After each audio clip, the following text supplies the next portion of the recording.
MJC has the largest athletic program in Northern California with 21 sports being offered.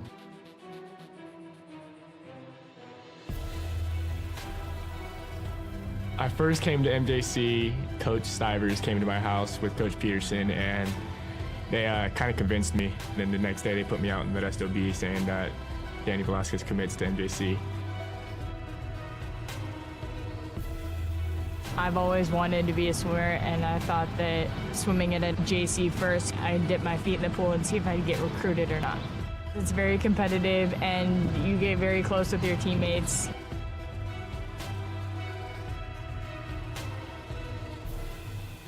I've had athletes get their master's degrees, become doctors, chiropractors, lawyers, city council members. I think the best part of my job is getting phone calls from different types of employers that want to find out about some of the athletes that I've had in the past. Yeah, I was able to get a scholarship to Cal State Fullerton through academic success and athletic success here through teachers and coaching. It's like a family. I mean, we're always looking out for each other and always making sure, hey, what can I do for you? I got a student that needs this. Hey, I got somebody that needs this class, or I have this class open. What can we do for your athletes? I've seen MJC make a difference in the life of student athletes with the priority registration. If you're a high schooler and you want to come to MJC, you can expect great coaches, a great counselor, and great student success specialists to help you along the way. We're there from start to finish. Even when you go to transfer, we even assist you after transfer. The philosophy of our program is we're a student transfer program, so our job is to get the students in and get them out. We want the parents to know exactly what's going on and what we're trying to do from an academic to an athletic standpoint. We always end up winning, we always being productive, we're always at the end. And the results of MJC and all the athletics are second to none. From what we start with to what we end with are not the same students. They come here and they get faster, or they get stronger, or they're a better player or a better teammate or whatever it is. They all succeed. Always had dreams about playing college ball, and ending senior year without any offers to play big D1 ball, kind of heartbreaker. But I ended up grinding it out, hit the gym, made it happen, went to MJC, and got it done.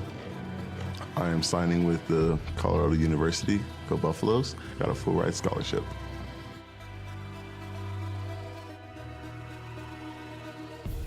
As long as you're ready to work, like Mustafa and all the other successful students we've had, all of the resources. Good evening and welcome to a top 10 matchup on Tully Road as the MJC Pirates are hosting the Butte College Roadrunners. The 7th ranked MJC Pirates making their way back home After suffering their first defeat of the season out at San Mateo, they come in with the record of 2-1. The third-ranked Butte College Roadrunners, perfect 3-0 thus far. It'll be MJC kicking off to start the game. The Pirates won the opening kickoff. They have deferred. They'll be going from left to right on your screen. Going from right to left will be the Butte College Roadrunners.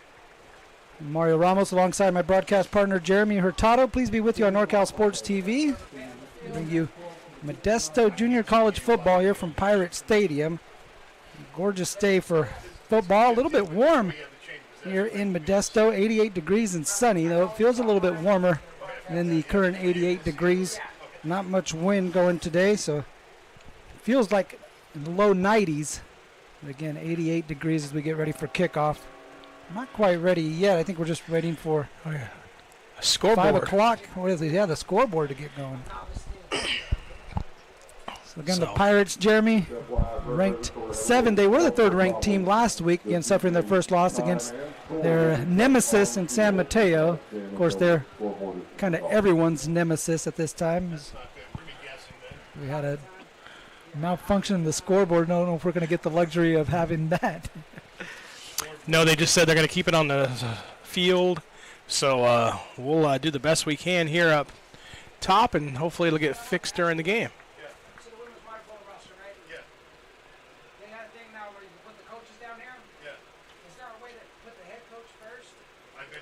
Well, looks like we're ready for kickoff. The official's iPhone watch is going to get pretty good use today. Emmanuel Garibay back to kick this one away. And this kick is fielded at it's going to be fielded at the goal line by Jaden Seiler. He lets it go over his head. It's a touchback, so Garibay putting this one in the end zone to start the ball game. You'll have Butte coming out and taking over at the 25-yard line. Yeah, we've seen him do that a lot. Mario, me and you, we cover him at Sonora High School. Got to see him last couple of years kick off for the Wildcats and kicking the ball in the end zone. No stranger to Garibay. Here come the third-ranked Butte College Roadrunners, led by quarterback Amari Cooper. He's 37 of 79 passing on the season, 4 touchdowns through the air. Also contributing in the ground game as well, 14 rushing attempts, 75 yards on the ground. First snap of the ball game puts Turner in motion. Play action, get this one out to Alonzo Borchette. Borchette able to break a tackle and tiptoe the sidelines. Got about a 13-yard gain on first down. So first down and first play of the ball game for the Butte College Roadrunners. You see trying to extend the MJC defense, try to spread them out, make them play sideline to sideline. Yeah, and that's what they kind of did last year up to Butte. They just ran the ball at the MJC defense, and the MJC couldn't stop them. So we'll see if that's what they try to do here to start this first quarter of play. 2 down linemen, 2 outside linebackers for MJC. One of them going out for pass protection, now coming back in. They rush 4. Cooper trying to step up, and he's going to pick up 2 with his feet. Cooper, a freshman quarterback from New Orleans, Louisiana, St. Augustine High School. Out in NOLA, 6'4", 200 pounds. Quickly back to the line go the Butte College Roadrunners. Turns and hands it on to Raby. Raby right side. He's going to be right at the sticks. A good second down run for Raby on 2nd and 8. Picks up 8 yards. Question is that going to move the chains? And yes, it is. It'll be another first down for Butte. Yeah, and that time they went quick on the ball. Now they're huddling, kind of changing up the pace. Interesting to see kind of Butte attacks this Modesto defense. And like you said, it's a little warm. Modesto going with the black uniforms, white pants for the home uniforms, with Butte wearing the opposite, to flip it white with the black. We'll see if conditioning comes into play here. Yeah, warm day in Modesto on the first day of fall. Cooper play action. Sidearm delivery to Najee Dade. Dade slides down and still takes a hit. Out past midfield, he's in an MJC territory. Takes it to the 48-yard line. It'll be second down for Butte.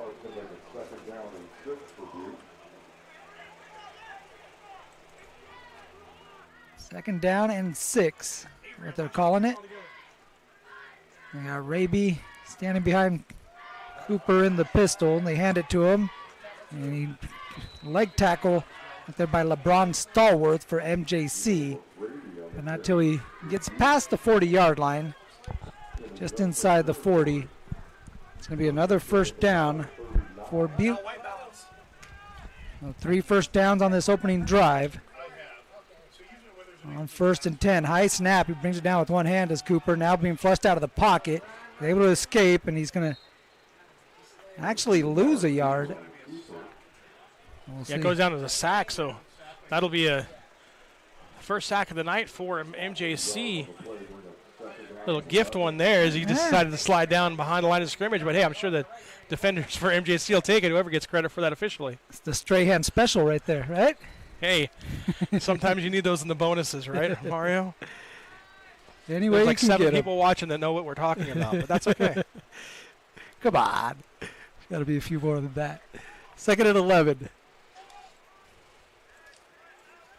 Shotgun snap. Cooper, they motion the man, and they pitch it to him. It's a pass to Odin Moody, and that's going to lose a lot of yards. LeBron Stallworth in the backfield, able to make the play. MJC not fooled with that motion. Another TFL. You know, Butte, once they got in this side of the field, now they're going backwards. Yeah, that was a jet sweep. Great job there on defense by number 1, Stallworth, coming through and untouched and making the play in the backfield, like you said, pushing Butte back. And now it's 3rd and long. Butte 2-down territory, maybe if you pick up half.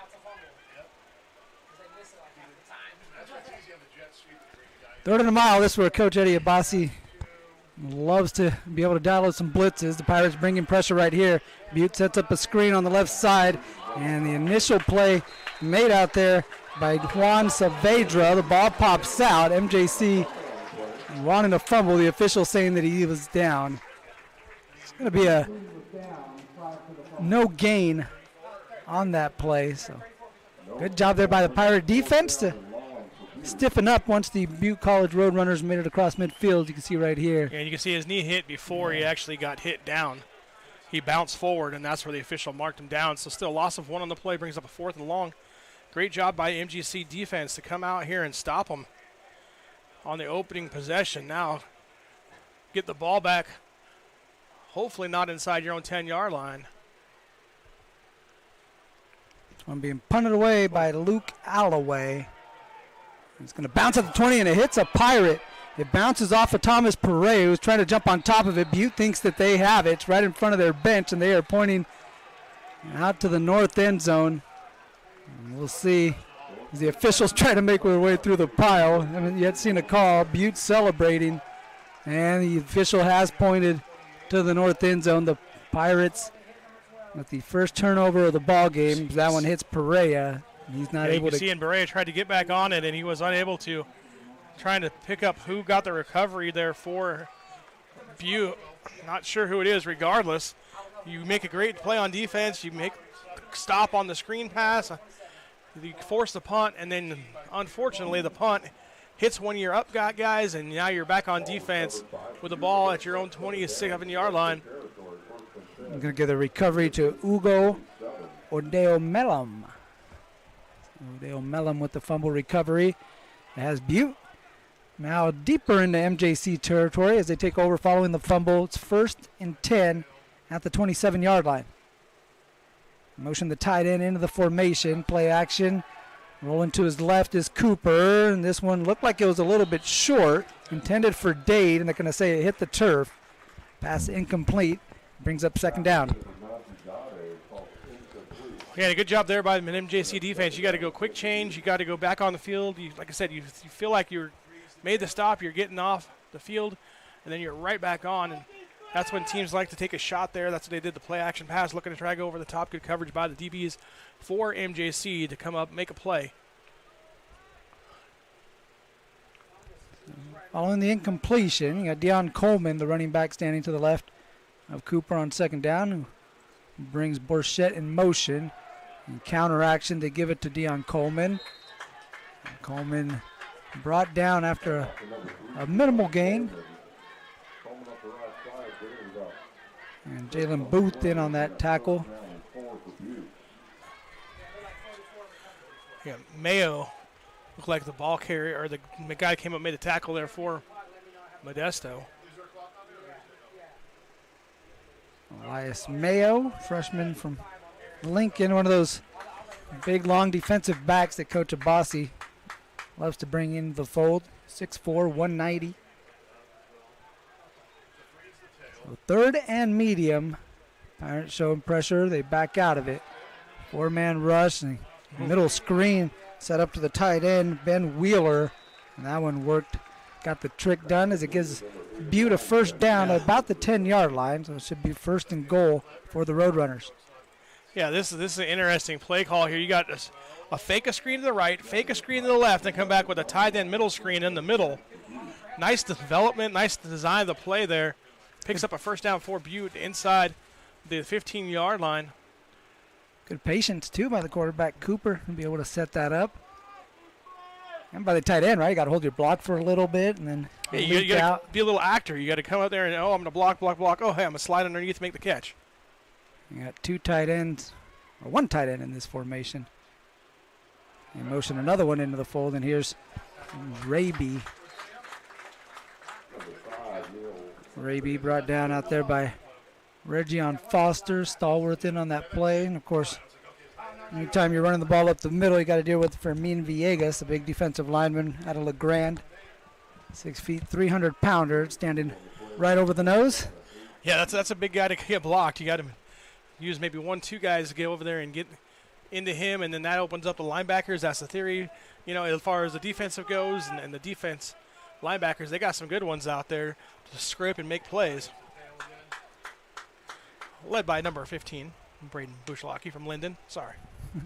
It's actually second down and 8. Butte can get a first down without getting a touchdown. There you go, Marv. You had over 7 minutes left in the first quarter. I got it in. Cooper, play action rolling to the right. He's going to switch hands and keep it himself.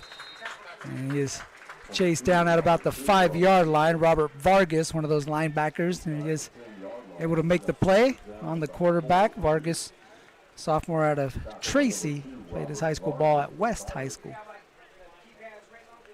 And you see there, good job of just getting outside, looking, nothing there, decides he's going to take it, try and get what he can, pick up positive yards, and make it a third and short. As you mentioned, the linebackers that MJC's had, they had an all-timer the last couple of years, and Elijah Cota was the Defensive Player of the Year for the Pirates. Third and medium, call it 4, and we're going to get a timeout taken by Butte. And we saw something they didn't like. They're going to make an adjustment. We're going to take a timeout. We'll be back with more Pirate football. Butte recovering a fumble. Now they're threatening as they have it inside the 10. Third down coming up when we return on NorCal Sports TV. Benton Roberson CPAs provides personalized tax, accounting, and financial guidance to individuals and businesses throughout Tuolumne and Stanislaus counties. Our team believes in partnering with you and your team to build lasting relationships that help you achieve your financial goals. Give us a call today and experience the Benton Roberson difference. We look forward to hearing from you. Check us out online at br-cpa.net.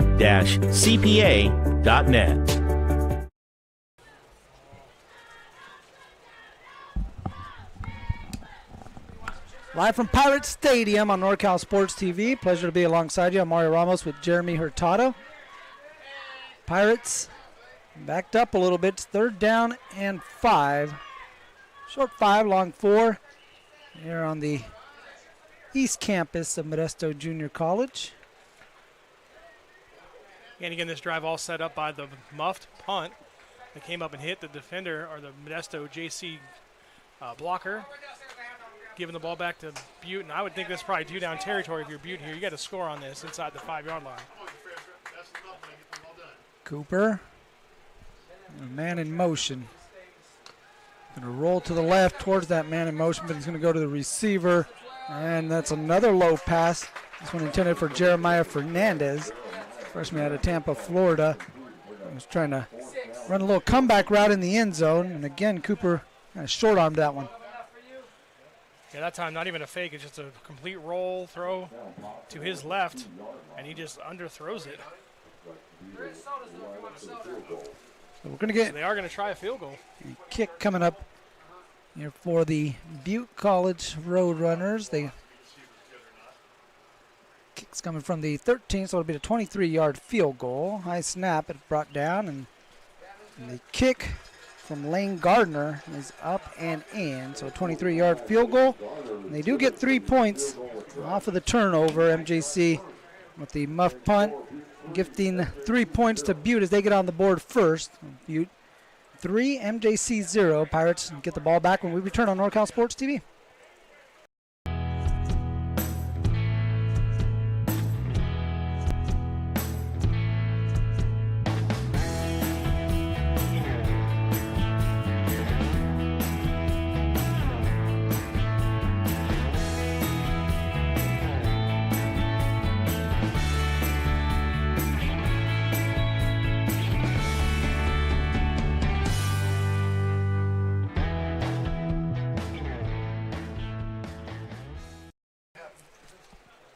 Mario Ramos, Jeremy Hurtado, NorCal Sports TV. Coverage of Modesto Junior College Pirate Football, the 4-time Valley Conference champions, or 4 straight Valley Conference championships, I should say, for Modesto Junior College. The 7th-ranked team in the state, taking on the 3rd-ranked team, Butte College squad, who's come in here and got the first points of the ball game. They lead 3-0. I'm at the kicker here, sporting number 99. I like that one. Not on my roster, though, so I'm not sure who he is, but I like it. That little Ricky Vaughn wild thing going. He puts this one towards his right. It's going to be fielded at about the 15-yard line. And tackle made at the 21 is Jeffrey Missouri on the return. Missouri takes that one out to the 21, 22-yard line, where the MJC Pirates will take over on their first offensive drive. They're led by Dede Tafoya, who just ran into one of the members of the MJC sideline. They got an official's timeout before MJC will take the field. Again, Dede Tafoya, quarterback. Still working on a clock issue here as we got the official timepiece of Modesto Junior College down there on the sideline trying to get things all set up. Yeah, so it's been an interesting start for the folks up here in some of these press boxes. Again, trying to get things squared away with the scoreboard. It's a brand new scoreboard they put in place near the seas. They got something popping on it, but not the score or anything. It is on now. Before it was just blank. And they're trying to get it to work, but again, it's causing a delay in the ball game momentarily. We'll just keep working it. Again, MJC coming out with Dede Tafoya at quarterback. Started all 3 games for the Pirates thus far. 28 of 51 on the season, 305 yards passing, a couple touchdowns, 55% completion percentage. Also ran for 83 yards on the ground. Takes the first snap, looks deep to his left, lobs one that's out of reach for Curtis Maynor. Falls incomplete along the sideline. The Pirates taking a shot on the first play. Bring up second down to 10. I like the aggressiveness coming out there on the first play. You got single coverage at the top of the screen. And we always told our quarterbacks if it's single coverage, it's no coverage, throw it up, let our guy go make a play. They do that. Unfortunately, it was just a little overthrown. But I like the aggressiveness, take the shot on first down, especially after the turnover on the first pseudo possession. Not a bad place to miss, too, right? If he's not going to catch it, no one's going to catch it. In motion, Xavier Clark. And Tafoya rolls to his left again, looking for the same receiver, Curtis Maynor. This time it works. Going to run the corner route on play action. Maynor able to come down with it at midfield. It's a first down for MJC. No, absolutely. And this time you got that RPO action. Good hard sell by the quarterback. And then you hit Maynard. Does a good job of hitting him in stride. Just loses his balance. Otherwise, could have been a bigger play. Instead, it brings up a first down for MJC. And they're back on the football, ready to roll. Staple the Rusty Stivers offense. Pick up that first down. And let's get rolling as you get Xavier Clark on jet sweep action. And pick up of a couple for the wide receiver out of Ripon, California. Played a big ball game last night. That was a good one. They did, didn't they? lost a close one to Houston, 31-28 down there in Houston. I think things are looking up, though, for the Ripon Indians out there and down the road a little ways. Playing this first carry of the ball game. This one goes to Aiden Muhammad, sophomore running back out of Enox.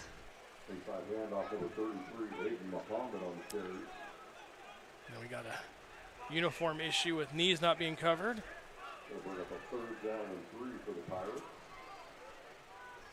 That's a big issue. Of course, we're hoping to see Bryson Davis. He's currently on the sideline and holding his helmet, the leading rusher in the state of California. Big focal point thus far in the Pirates' offensive attack. There's another carry.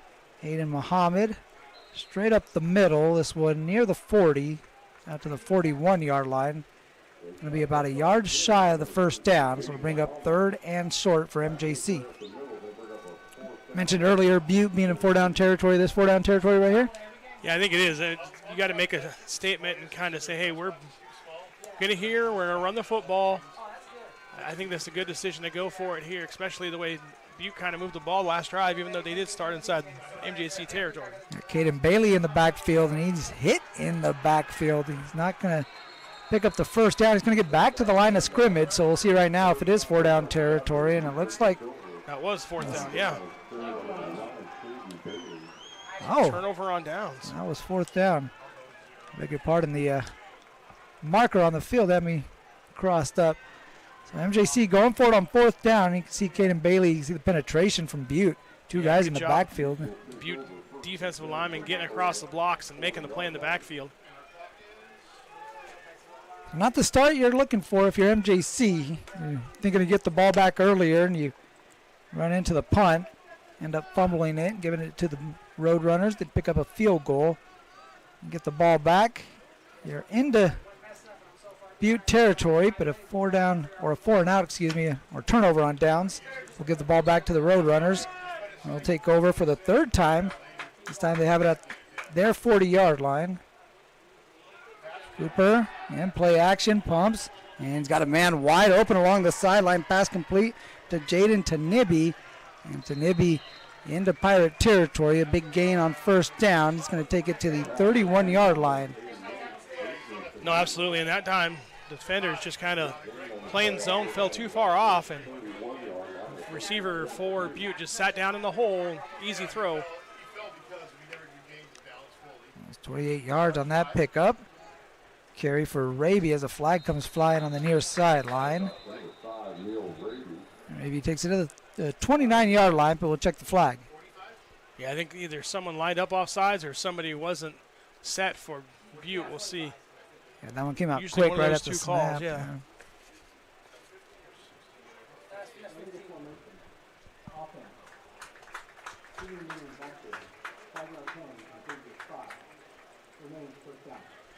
So either a receiver was lined up in the backfield, nobody was on line of scrimmage, or you had an offensive lineman that was lined up too deep, and he was in the backfield. Yeah, 2 guys moving in the backfield is what they whistled on that one. So an illegal formation for Butte will back them up 5 yards, so it'll make this 1st and 15 following the penalty.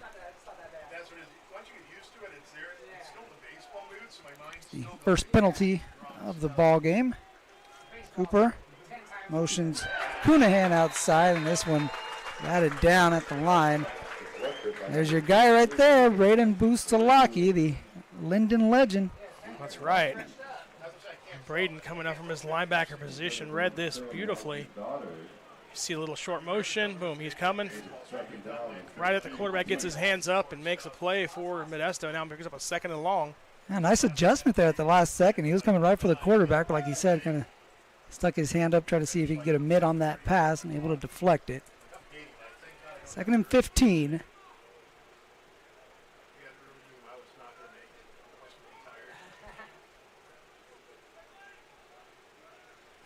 Pirates bringing some pressure. Cooper drops this one off to Deion Coleman. Coleman along the sidelines, going to be pushed out around the 30. LeBron Stallworth, who seems to be everywhere on this field, able to make a tackle. And the Pirates use that versatility to their advantage. You can see him lining up all over the place. And number one, he's been having a solid season to start. Came on strong last year as well towards the end of last season with this Pirate defense, and again picked up kind of where he left off to begin this season.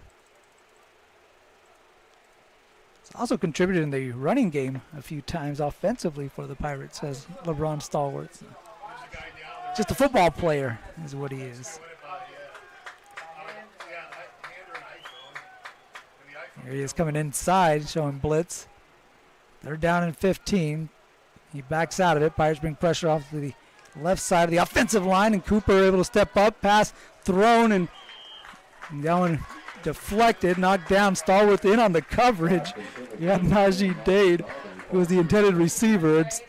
Stallworth was covering him, and good job by Stallworth. He didn't turn his head around, but he also didn't make contact. You see right here, able to avoid drawing the flag. A sack there in the backfield and in. Yeah, everybody kind of just jumped up and screened him off. Instead, it makes the play, and so now it's 4th and long, and we'll see if Butte probably a little too far for a field goal, so probably going to line up to go for it. They're not going to go for it. They picked up that penalty yardage back on the earlier completion, so it's 4th down and 10. Yeah, again, kind of that in-between territory, right?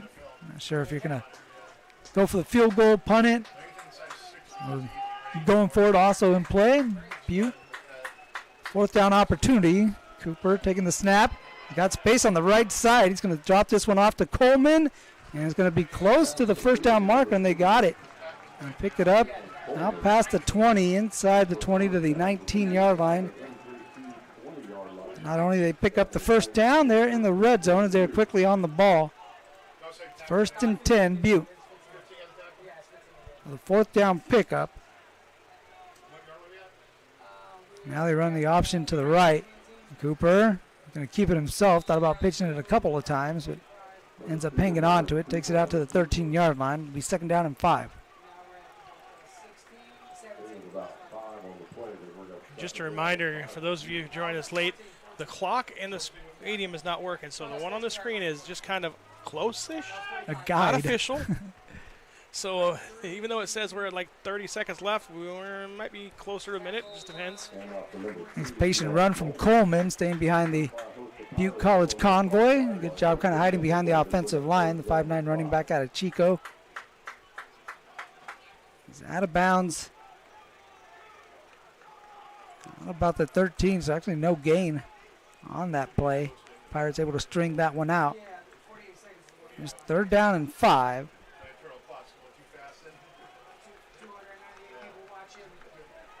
You got Ty Webster, running back behind Cooper. Cooper will give it to Webster. Webster on the right side as the flag comes flying in. He only picks up a couple, so that'll bring up another 4th down situation. But we'll check in on the flag that came out on the far side of the field. Yeah, most likely another procedural penalty.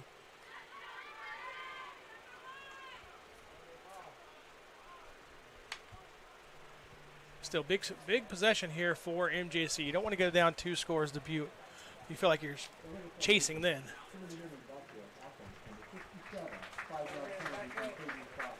Yep, 67 called for the penalty. Again, not lined up on the line of scrimmage, a little too far back. Guards and tackles will try to do that to cheat. Not that offensive guys cheat, because defensive guys are always the ones that cheat. But offensive linemen, they're trying to get as far back as they can, so that gives them a little bit more time to see the defensive line movement, and it gives them a little more room. Now, when you get too far back, your head has to be over the belt of the center. If you get too far back, you get called for being in the backfield. See it usually from tackles, especially if you're taking a speed rusher like, say, like Micah Parsons or somebody outside of you. You know you really got to get back and get set real quick to get your hands up. You try to cheat, like I said, or line up a little bit within the rules to get yourself an advantage. Not that it would be cheating because you're offense. We appear to be nearing the end of the 1st quarter. Again, the clock not functioning here at Pirate Stadium. It's 3rd down and 10. Cooper rolling to the left. Cooper looking at the end zone. He's got him, man. He comes back to it, makes the catch. DJ Horton with the touchdown reception. An 18-yard touchdown from Amari Cooper to DJ Horton. And Butte with another score here on this drive. They now lead at 9-0 with the extra point on the way. And in MJC, you're going to watch that. You got two guys there in coverage, and they just run by as the receiver stops and just waits for the ball to come to him. Just not knowing where the football is, that's going to be one of those things that are coachable tomorrow when they watch film.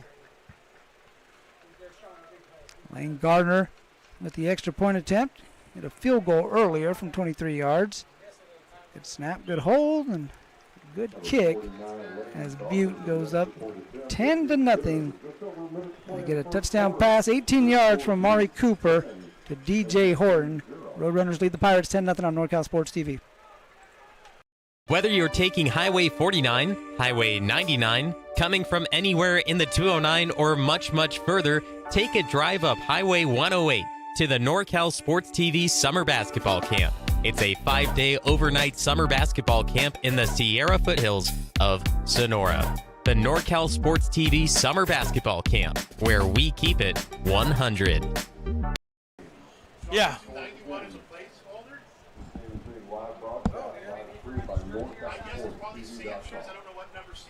Mario Ramos and Jeremy Hurtado with you on NorCal Sports TV. Pirates trailing 10-0 here in the first quarter. PA announcer said we got about a minute left in the first quarter. Again, we have a clock malfunction, a scoreboard malfunction here at Pirate Stadium, so we're doing our best to keep track of the time while the officials are keeping it on the field. I think this might be Diego Sanchez. That's the hunch up here in the booth, kicking this one away. And once again, he kicks this one deep to Jeffrey Missouri, runs up on it at the 15-yard line. He's skating along the sideline. He's able to make his way out past the 35 to the 36. So a 21-yard return for Jeffrey Missouri. Limited space along the sideline. That was a pretty efficient run for Missouri.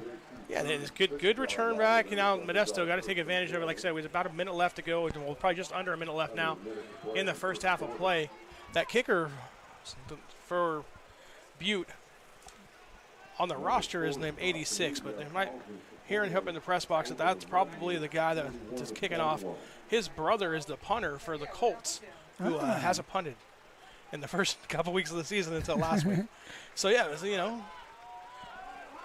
Here's a nice carry on first down for Aiden Muhammad. He had blockers out in front, basically untouched until he picks up a first down.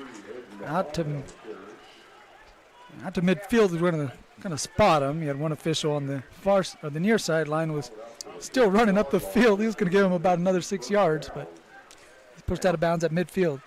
That's why you got lots of officials, right? You help each other out. Yeah.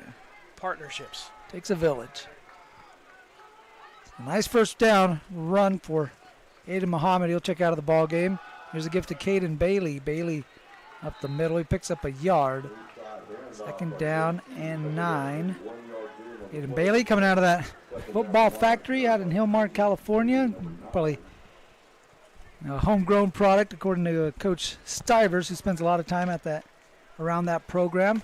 He a former Yellow Jacket himself, so nice to bring another Hillmar Yellow Jacket into the backfield. And he's quite a playmaker as the first quarter has come to an end. The officials blow the whistle before MJC can get another snap off. In the first quarter in the books, with the Butte College Roadrunners off to a good start. They lead 10-0. Got a field goal and a touchdown pass from Amari Cooper to DJ Horton. Jump out 10-0 after the first quarter of play. Second quarter coming up after this commercial break. Watching Pirate Football on NorCal Sports TV. Benton Roberson CPAs provides personalized tax, accounting, and financial guidance to individuals and businesses throughout Tuolumne and Stanislaus counties. Our team believes in partnering with you and your team to build lasting relationships that help you achieve your financial goals. Give us a call today and experience the Benton Roberson difference. We look forward to hearing from you. Check us out online at br-cpa.net.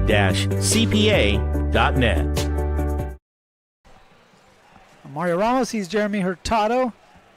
We're on NorCal Sports TV. We have our cameramen Avery Townsell and Noel Alexander in the house with us. A couple Stan State grads. We got 3 Stan State grads. We outnumber you Grand Canyon Antelope. I am GCU, yes. Yep. Bachelor's degree and a master's degree from GCU. Oh, flex Absolutely. On the master's degree. Okay. Yes, sir. Nice. I like it. Yeah. I liked it so much I went back again and, lopes up, as they say, and, you know, Jacob Wilson doing this thing in Major League Baseball, trying to win the batting title in the American League. Yeah, Jacob Don't Wilson, have football that's my teams, guy. so we have to shout out the baseball team, you know. Maybe he'll get there. MJC's got a football team, a pretty good football team, 7th-ranked team in the state, taking on the 3rd-ranked team in the state. Butte College. It's 2nd down and 9. Tafoya slant over the middle. Xavier Clark can't get to this one. It was on his back shoulder, unable to bring it in. The defender wasn't going to take any chances. He had Ugo Odeo Mellum, who recovered a fumble earlier. He made the tackle on Clark just in case he was going to haul that pass in from Tafoya. Yeah, that was a good job of just playing the RPO there. You got to stay home, defend your guy. Even if you see run, you can't start and go and try and help make a tackle, because otherwise they throw it right behind you and you look like you're not in position. So Tafoya motions out Caden Bailey out of the backfield. Tafoya was pressured. That one was tipped. Had the pocket collapsing on him. He was looking for Weber. Pass is incomplete. It would have been a gain that would have set up a more manageable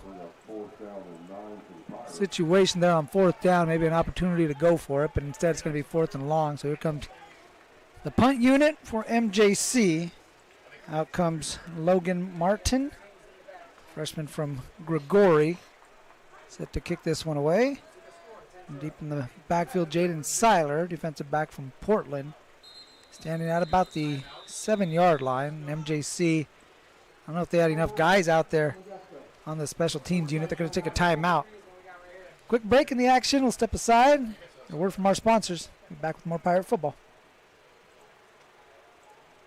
Whether you're taking Highway 49, Highway 99, coming from anywhere in the 209, or much, much further, take a drive up Highway 108 to the NorCal Sports TV Summer Basketball Camp.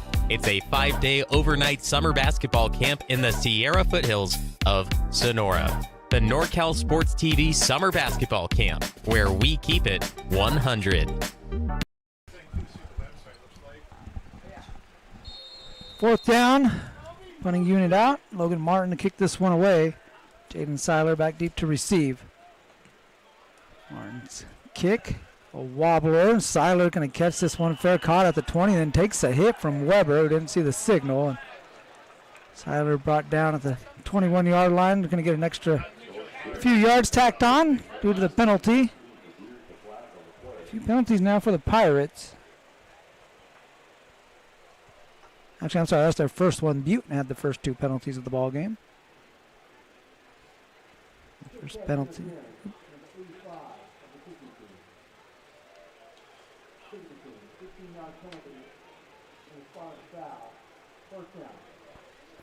Out to the 36-yard line. Special teams hasn't been the way to go for Modesto. They've turned the ball over on the punt, and now they're giving up field position on the catch interference. So, you know, those are huge opportunities to add yardage, the hidden numbers in football. Yeah, I was going to say. Special team just coming up. Special for Butte, and maybe not so much so far here in the first quarter and plus for MJC. Cooper is looking out to the left. They set up a screen out there. And this one complete and caught from Alonzo Borchette. It's a pick up about 5 yards, 6 yards on 1st down. That's basically an extended running play right there, right? It is, absolutely. It's just like a sweep or some kind of toss. You just get it out there. Your linemen kind of check and go. They try to throw the defender by, so they kind of lose their balance. Get upfield and then try and get up on those linebackers and DBs. Did a good job there of making the play, keeping it to a relatively short gain because it had blockers in front. It looked like it could go a little bigger. 2nd down. There's a carry and a lot of room for Deion Coleman to run, and he is skipping out past the 40, out to about the 38, 37-yard line. We'll see where they spot it when he gets out of bounds. Got a good spot out to the 36. Another 1st down for Butte. They are moving the ball. Butte now with 8 first downs in the ball game compared to the 2 for MJC. It's their 3rd rushing 1st down of the game. A good job being balanced thus far has Butte. Yeah, for sure. more so than last year when I was up there watching them play. It was more run-oriented. This time, got about a 50-50 balance. And counter to Coleman. Coleman cuts it back, and he can't escape the leg tackle at the 32-yard line.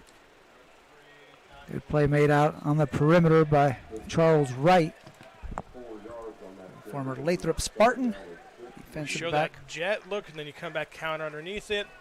Linebackers flow.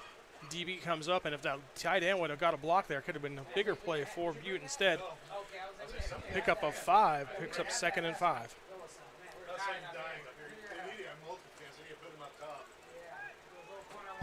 You did have that one instance where they got backed up with the penalties, but they've done a good job thus far of staying ahead of the chains. Here they got a 2nd down and 5 situation. High snap. Cooper brings this one down. He's pressured, and the screen to DJ Horton falls incomplete. And had Jack Hinchy, defensive lineman from Downey High School, coming in and giving some pressure, forcing Cooper to get rid of that one maybe a little quicker than he wanted to.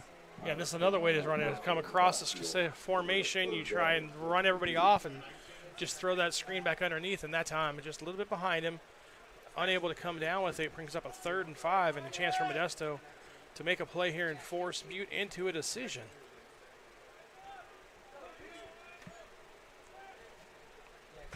Two guys on the line of scrimmage for Modesto. Now here comes Jalen Booth.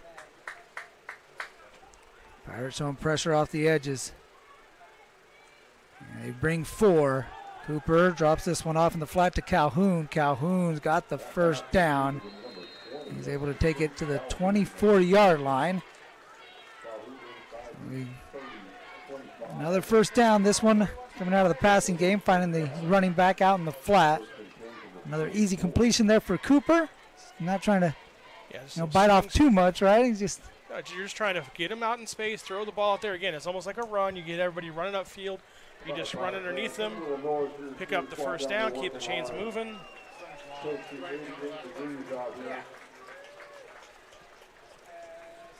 First set of downs for Butte. 1st and 10 at the 24-yard line. Couple of H-backs to the left, and Coleman's going to run that way, and he is swallowed up by Sean Kingston Teu. Defensive lineman from Lathrop, then pursued off the backside and able to run down the ball carrier for a 2-yard loss. Nice TFL there for Sean Kingston Teu.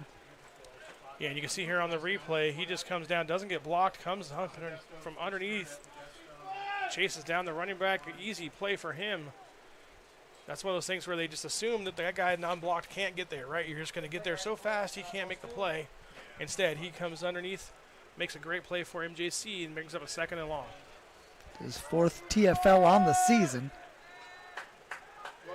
2nd and 12. Empty backfield. Cooper gets this one out to the right side, and pass caught by McKell Henderson. And again, another low pass from Cooper. Henderson able to get this one before it hits the nice natural grass surface they have here at Modesto Junior College. Don't see those too often anymore, right? You see a lot of artificial turf, which is cool, but it's always good to see a... Pretty warm, actually, but yeah. Yeah, you're right. In that sense, it is warmer. You're right. It's nice to see a beautiful grass field taken care of. It's kind of, like I said, a throwback to the way things used to be. Coach Abassi making some adjustments on defense, how to get an extra guy off the field. 3rd and long. Cooper rolls to the left, tight end open. He's got a little bit of room to run. Hurdles a guy. Nice play made by Elias Cunahan. He's tackled inside the 10 at the 9-yard line. You can see right here. A nice little hurdle. Ensure he's going to pick up the 1st down. Nice athletic play by the tight end. And again, it's just a little flat pass. Boom, goes over the top of the defender. That's a business decision. You don't see that big guy coming, and you don't want to go down and take him on head on, so you try to cut his legs out. Instead, he jumps up and over you and makes a highlight film. The tight end from Gridley, California, sets up a 1st and goal situation from Butte, leading 10-0, looking to add on to their lead. In motion, Cunahan. Play action, Cooper looking back at the end zone. This one is caught And inbounds is Aiden Turner, another tight end, sneaking out of the backfield and able to get to the corner. And Cooper, with his second touchdown pass of the game, has Butte leading 16-0.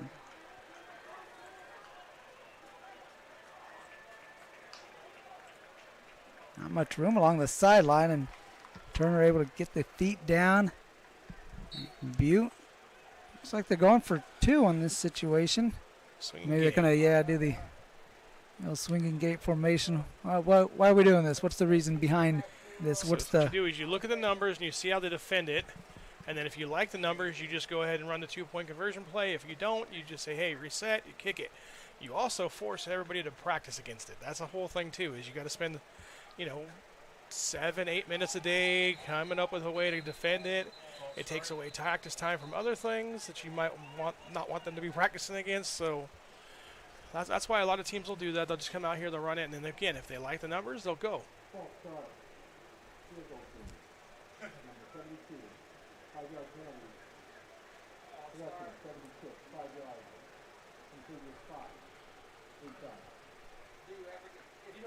False start on the Roadrunners. Will back them up a little bit, but they'll still have one untimed down coming up. This one from the 8-yard line. Extra point attempt on the way for Lane Gardner, who's got 1 extra point, 1 field goal. And Butte, about as good a start as you can draw up. They've taken the life out of this crowd and some of the energy out of the sideline as Gardner nails this extra point. 17-0 Roadrunners. Pirate offense trying to bring that spark back to the sideline. They'll get the ball when we come back. You're watching MJC football on NorCal Sports TV. Pirates trail 17-0. Benton Roberson CPAs provides personalized tax, accounting, and financial guidance to individuals and businesses throughout Tuolumne and Stanislaus counties. Our team believes in partnering with you and your team to build lasting relationships that help you achieve your financial goals. Give us a call today and experience the Benton Roberson difference. We look forward to hearing from you. Check us out online at br-cpa.net.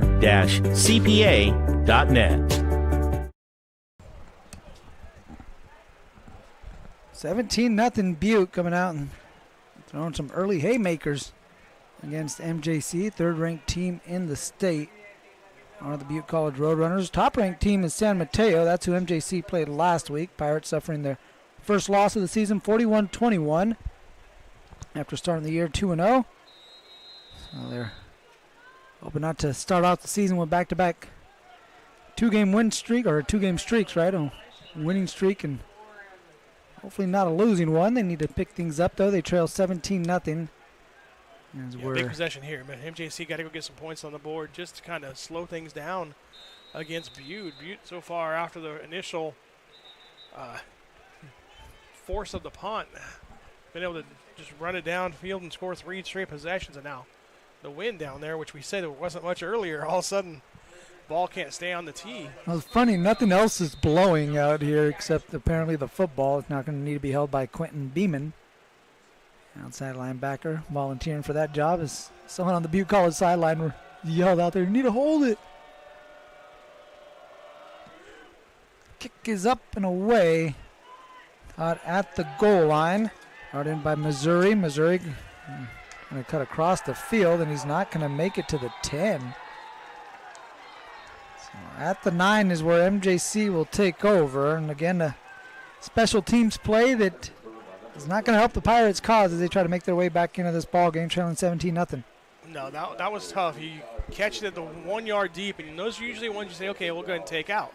But I feel like he kind of hesitated for a second, and then he's like, okay, now I'm going to go. And by then it was too late. Butte come down and make it a good play on special teams. And again, Modesto backed up inside their own 9-yard line. Let's see if we can go 91 yards for a score. DeFoy on the shotgun on 1st and 10. Going to keep this one himself. Tucks it down and gets to about the 14-yard line. So a 5-yard gain on first down. It'll be 2nd and 5. We mentioned MJC taking on the top-ranked team San Mateo, and they've kind of been a bugaboo the last few years for the Pirates. Butte College also following into a similar role. MJC 2-10 all time against Butte. And carry on second down from Aiden Muhammad out to the 16-yard line. So it'll be 3rd down and 3, and an important 3rd down right here for MJC. You don't want to give the ball back to Butte with the 3 and out. No, absolutely. You got to get this ball. If worst case scenario, if you do have to punt the ball, you want to get near midfield, kind of flipped field position. You don't want to give them a short field again with just over 8 minutes left to go here in the first half of play. Couple tight ends.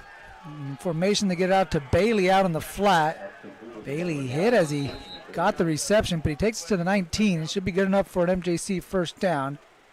And they are going to move the chain, so the Pirates will pick up the first down.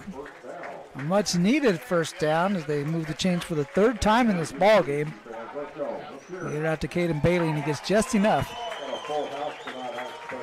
Yeah, and just enough is right. I think he got it by about a length of a football.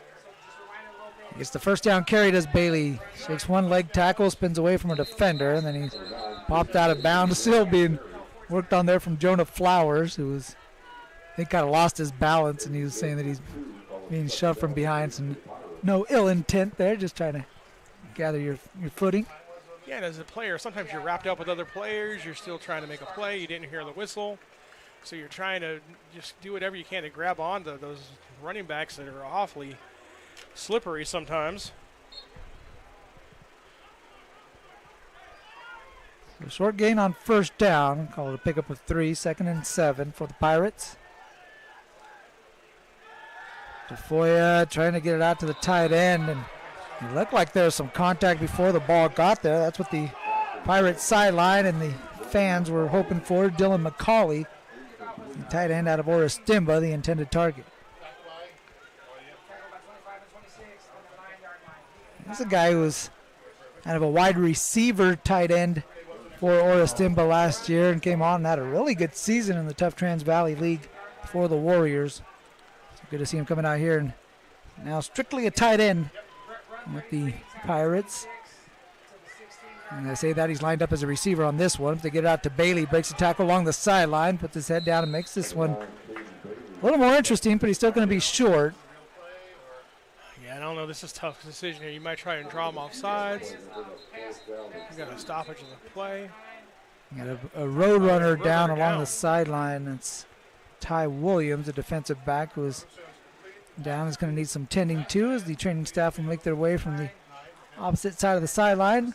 We'll step aside real quick. It's Pirate Football, NorCal Sports TV. Butte, leading MJC 17-0.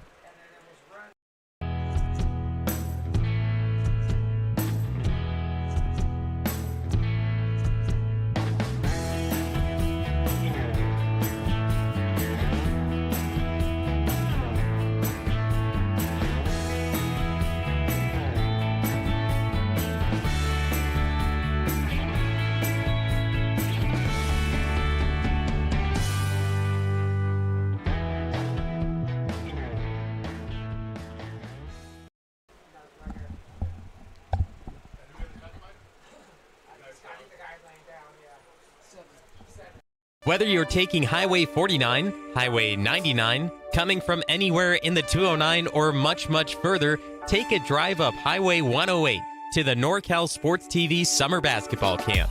It's a 5-day overnight summer basketball camp in the Sierra foothills of Sonora. The NorCal Sports TV Summer Basketball Camp, where we keep it 100.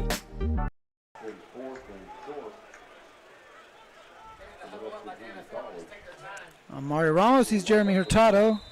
Watching NorCal Sports TV. Check us out on our social medias at NorCal Sports TV. You can follow us on Instagram, Facebook, and X. Check out where the man of the motherlode is going to be week to week. This guy's always busy covering ball games all throughout Northern California, bringing you high school and junior college action from everywhere, from the Bay up to the foothills, everywhere in between. This one punted away, bounces in Butte territory, and Jaden Seiler's going to let this one roll, and it'll be down at about the 32-yard line. Another punt for MJC. Had the ball twice, a couple of punts for their offense. They'll give this back over to a Butte College team that punted once, but was able to get it back after the fumble recovery, and since then they've scored on their next 3 possessions, field goal, touchdown, and touchdown. Well, the Pirates defense, what do they have to do to adjust to stop this Roadrunner attack? Yeah, it's going to be tough. They've been 50-50 balanced. I think it's going to be first down is the key. Get them behind the sticks on the first down, make them more dependent on the throw. I think that will kind of help settle things down if you're MJC. And this is a must-stop situation. You cannot, and I cannot emphasize this enough, you cannot let Butte score on this drive, even a field goal. It's just going to be demoralizing. I think you got to come up with a big play here on defense. First down, Cooper. There's a lot of motion in the backfield. He's going to end up flipping it to Alonzo Borchette. Borchette is going to be brought down by Gerardo Ponce. Another Hillmar Yellow Jacket. Yeah. 1 0-yard gain. Spun around a few times there in the backfield. Yeah, did Cooper. Almost looked like a single wing spinner type play where you're faking here, toss there. Good job by MJC not to bite. Go find the ball carrier, make the play for a gain of 0. Like some of those triple option warm-up drills that you do before a game where you hand it to one guy, now hand it to the other guy. Right. So everyone's getting their warm-up reps. The second down and 10. Only the carry of no gain, and we got a flag coming out from the umpire. Right behind the nose tackle, you saw a snap infraction from the center, Quamire Jones. Philadelphia Eagles here. I get it, buddy. All right, we're both NFC East fans. You Washington, me Dallas. Neither of us an Eagles fan by any stretch of the imagination. No, for those of you who don't understand, the center will move the ball a little bit every now and then. Again, the offense trying to use their advantages, let's just say, and that time got caught for it. Yeah, and the umpire, he's got the best look, right? He's staring, again, right behind the nose tackle at the center, and he saw the ball flinch. He was able to throw the flag. So 2nd and 15. Cooper under pressure, trying to get out of it, and he is going to be brought down. He is sacked in the backfield by Jalen Booth. The sack master for MJC comes out with another one. He's another guy who had a great finish to last year's season, come on strong with his now 4th sack of the season. Like you said, putting them behind the chains, that's what the Pirates have to do, and they've done so here. The penalty helped out, and that sack from Booth, his 4th on the year, as Butte backed up 3rd and forever right here, 3rd and 20, looks like. Yeah, now you got to get off the field. You've done the work the first 2 plays. You cannot let yourself either give a penalty to get a first down or just a big play to get the first down. You got to help your offense here. No down lineman on this one for the Pirates. They do rush 4. Cooper over the middle has got it complete to Turner. Able to get past the defender, and he's got the first down. Charles Wright trying to undercut that pass, and once he was unable to get to the deflection, got into the hands of Turner. It looked like it stuck up against his mitts, and he was able to run for the first down and more. He takes it into Pirate territory. Yeah, and those ones hurt. On defense, you go 1st, 2nd down, you do your job, and then 3rd down comes up, and you give up the big conversion for the first down. First down carry for Raby off right tackle. Yeah, Stallworth coming down and making the leg tackle, and Charles Wright coming up and finishing things up top. It's a nice pickup, though, for Raby on first down. It'll be 2nd and 5. Yeah, and they go on the ball again here, trying to get some tempo. Raby going in and checking in with his lineman, trying to figure out what the play call is, or at least what the protection is, I think. Cooper deep down the left side, ball underthrown, and we're going to get a flag coming in on Elias Mayo, the defensive back who was locked up with Najee Dade, and just didn't get his head turned around in time. A little too much contact, and the official all over he that. Just kind of panicked.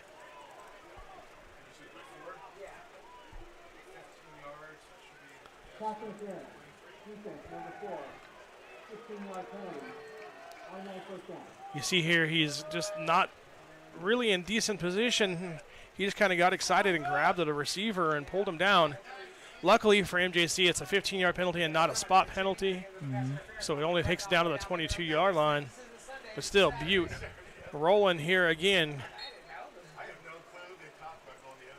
Butte picking up a 3rd and 20 on this drive, and now getting a pass interference. Going to move the ball 15 yards out to the 23-yard line. 1st and 10 for the Road Runners. Have it on the right hash. Shotgun with Raby to his right. Cooper motions to tight end Cunahan into the formation, and he flips it, a shovel pass to Cunahan. Cunahan still on his feet. Now the pile stops moving at the 20-yard line, a pickup of 3 yards. 2nd down and 7 as they pass it to the tight end. So that goes down as a passing attempt there for Cooper. Yeah, you sell the speed option, and you just kind of flip it underneath, a la the Kansas City Chiefs. That time picks up 3 yards.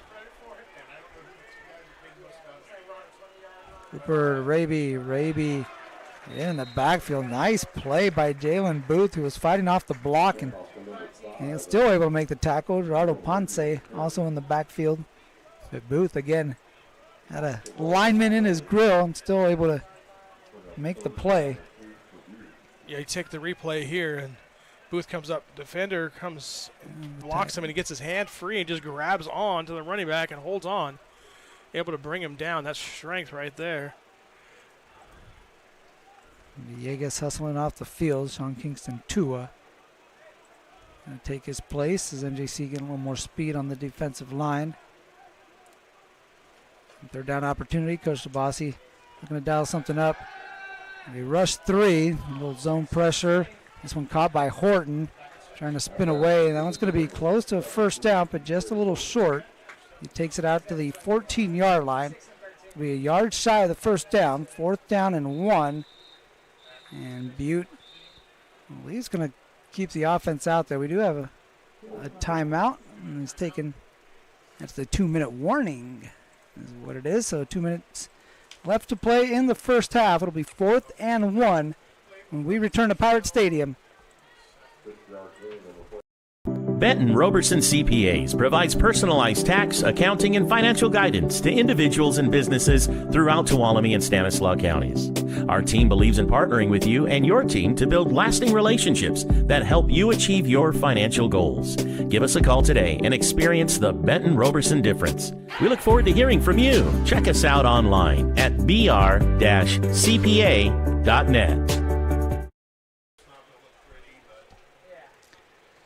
We're on the Tully side of the street, in between Stoddard and Coldwell, on the east campus, I beg your pardon, of Modesto Junior College. And a nice day as shadows starting to take over the playing field. The Butte College Roadrunners will have a 4th and 1 in the sunlight on the southern side of the field. Mario Ramos with Jeremy Hurtado. The 7th-ranked MJC Pirates trail the 3rd-ranked Butte College Roadrunners 17-0 with 2 minutes left to play in the 1st half. It's a big 4th down play right here for MJC, trying to keep the Butte College Roadrunners off the scoreboard, try to put it into this drive and maybe even see if they could sneak some points in before the half. Cooper's going to run the tush push, and we got a flag before that, and this might be backed up. Looks like we're going to have maybe a false start. I mentioned the Philadelphia Eagles with the tush push. That's been in the news that some of those guys have been getting known early on that Cheaters. tush push. Offensive lineman cheaters we talked about earlier. I think that's going to make them look to go to the field goal unit coming in too. So.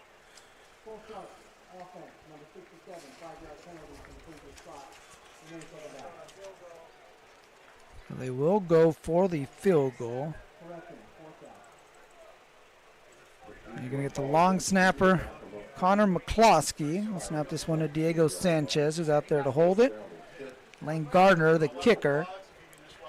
It'll be a 37-yard field goal attempt.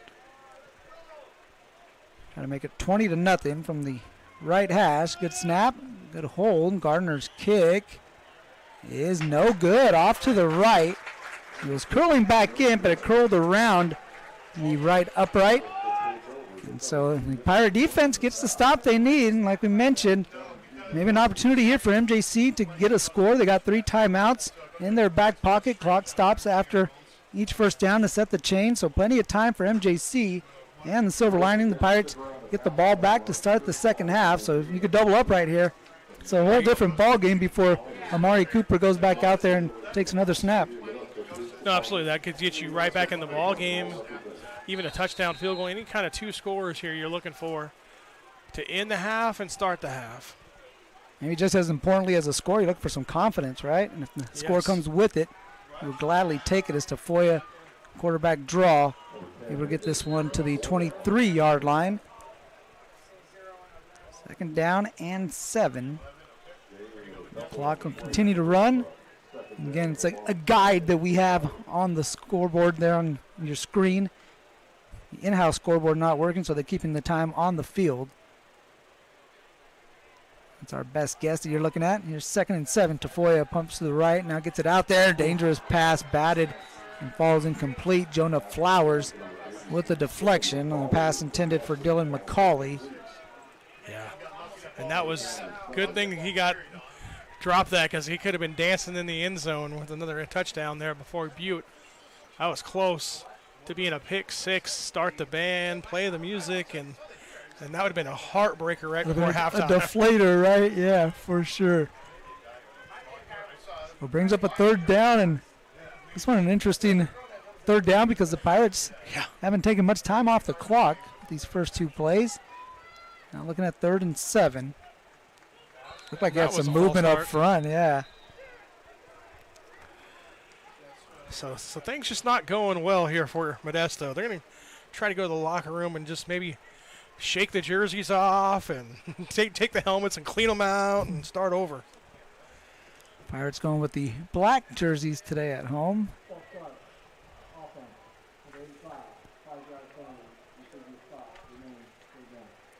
Modesto with 4 home options. The road whites. They choosing to go with the black ones. They got the light blue, the royal blue, and the gray jerseys as well. That was going to make things tough on the broadcasters today with the same color scheme, basically, but it's working out. There's 3rd and long now following the penalty. Tafoya rolling out to his left. Able to drop this one off to Clark. Clark got room on the sideline, picks up a couple nice blocks. He's able to take this one near the 40-yard line. Great job by his fellow receiver, Curtis Maynard, to open up some space for him along the sideline. Clark going back and giving him a high five, saying, thanks a lot, buddy. Yeah, absolutely. And this, again, they just run everybody off, bring the guy from across the field. No one left there, and then there's that block. I mean, maybe he blocked, maybe he got blocked, but regardless, it was a big play for Modesto just as they needed it. First down play, Tafoya being flushed. Now he's going to escape the pocket. Tries to stiff arm a defender, and he is going to be wrestled out of bounds by Jonah Flowers, who grabbed a hold of the jersey and is not going to let go. And the clock is going to keep running, but now will stop as MJC takes their first timeout of the ball game. So the Pirates will take a timeout, and we'll take a timeout as well. Quick commercial break, according to our producer, Mr. Jeremy Hurtado. We'll be right back on NorCal Sports TV.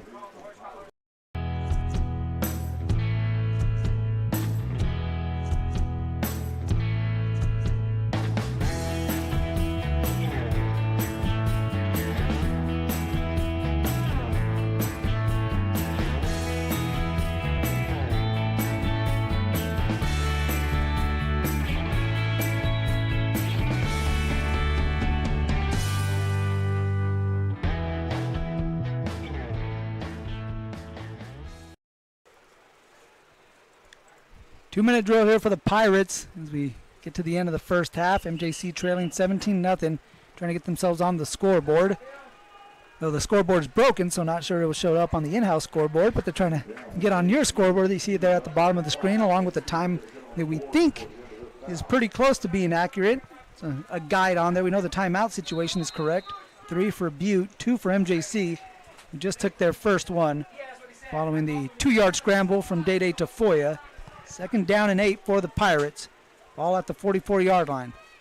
4 receivers in the formation for Tafoya. Looks to the left now, rolling to his right. Signaling for a man to cut up field, and he's trying to lob this one over to McCauley, and it's out of bounds. Had McCauley kind of turned around. Into the scramble drill right there and trying to make something happen. Pass falls incomplete. It'll bring up 3rd down. Right, scramble drill rules. Short guys go deep. Deep guys come short. Medium guys kind of just come across the field towards the quarterback. And again, he went up the sideline, just wasn't able to connect with him, and it was only a one receiver route on that side. So not a lot of options from the throw to. Probably just threw it and tried to live to fight for another day. They're down. Tafoya looking over to Coach Stivers for the play call. And this one, a slant pattern intended for Darius Doyle. Great coverage by Ojani Gray, who was glued to the receiver. Nice physical coverage, able to force the incompletion. Here comes the punting team for MJC. So the drive stalls out for the Pirates. They don't get the points they were looking for. And now Butte, if you're the road runners, how aggressive are you going to be here in getting the ball back? I think it all depends on the punt. But, yeah, great coverage there. You're just sitting at the sticks waiting for that in cut. Knocks it down. Punt, the snap kind of bobbled from Logan Martin momentarily. Gets a nice high punt. Good hang time. And Seiler makes the fair catch at the spotted at the 25-yard line. So 75 yards away from the end zone. About 50 seconds left. All 3 timeouts remaining. If I'm Butte, you might as well go for it now, right? I mean, throw it down the sideline, see if you can get another intercept or another score, another penalty, something. And you said you got 3 timeouts, so you got plenty of time to work with, assuming our clock's correct.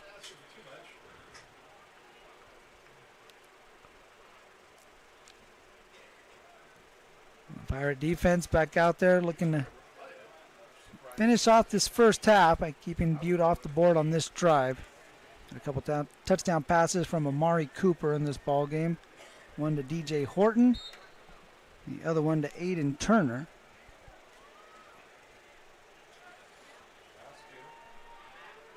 Cooper sets up a screen. Raby on the left side has got blockers in front, but one of those guys who's just not going to be blocked was Elias Mayo. Able to skirt past the block and make the play on Raby. He was a little slow to get up. And Butte's going to take their first timeout. Pick up about 4 yards on that carry. It'll be 2nd down and 6 when we return to Pirate Stadium. Benton Roberson CPAs provides personalized tax, accounting, and financial guidance to individuals and businesses throughout Tuolumne and Stanislaus counties.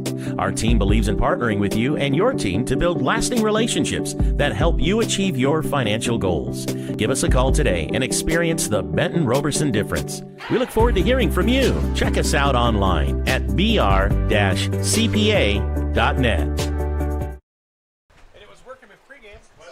Maury Ramos back with you on NorCal Sports TV. Special thanks to Modesto Junior College Athletics, Modesto Junior College Football, American Asphalt, Straight Sports, Boss Move Fitness, Benton Roberson CPA, and the NorCal Sports TV Summer Basketball Camp for allowing us to bring you coverage right here on NorCal Sports TV. Again, check us out on youtube.com/NorCal Sports TV. Hit that like, subscribe button, and on our social medias at NorCal Sports TV, Facebook, Instagram, and X. 2nd down and 6. Butte taking a timeout. Empty backfield. Cooper stepping up around some pressure, able to find some space and had a man wide open in Borchette. Pass was short, and the official's going to convene to see if he caught it. They're trying to figure out, and now they're going to say it was incomplete. It hit the turf at the 45-yard line. Again, another short ball. They're going to reset the chains. It's going to take a few minutes here to get that set because they were already running. Borchert there was wide open on the near sideline. Kind of got lost in the coverage there by the Pirates secondary.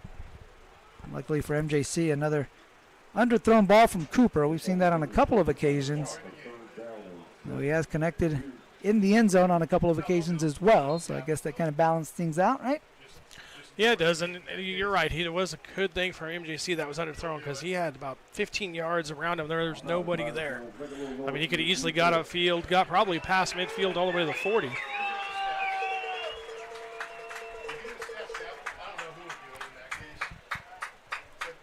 Cooper, quarterback draw, is going to push this one out to the left. He's going to look for the sideline. Closest guy there for the Pirates is Reyes Diaz, who forces them out of bounds, but Cooper able to pick up a 1st down with his feet. We think there's around 30 seconds, maybe a little less than that. And Cooper now has it at the just outside the 35. We'll call it the 35 and a half. 2 timeouts apiece for both teams.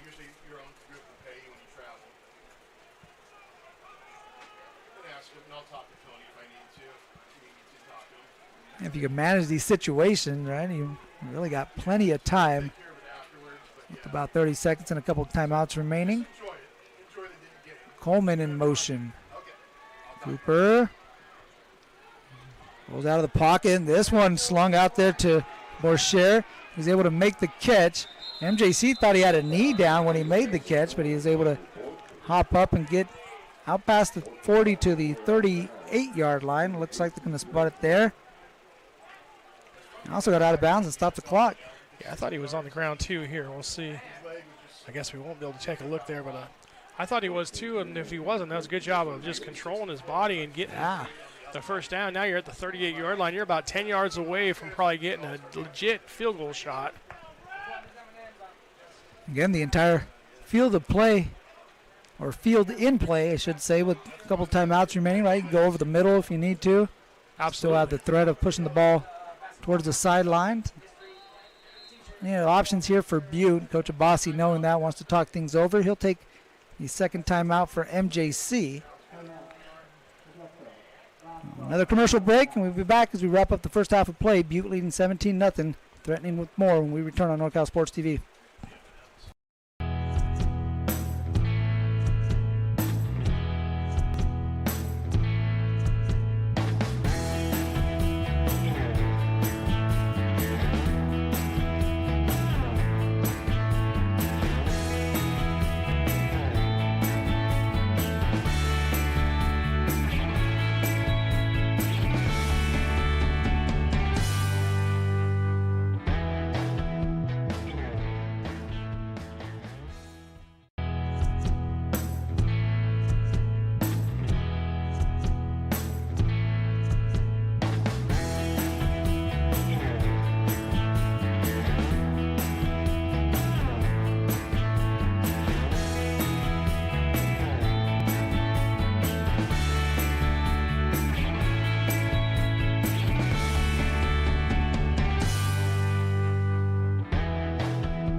Yeah, 7 seconds remaining officially.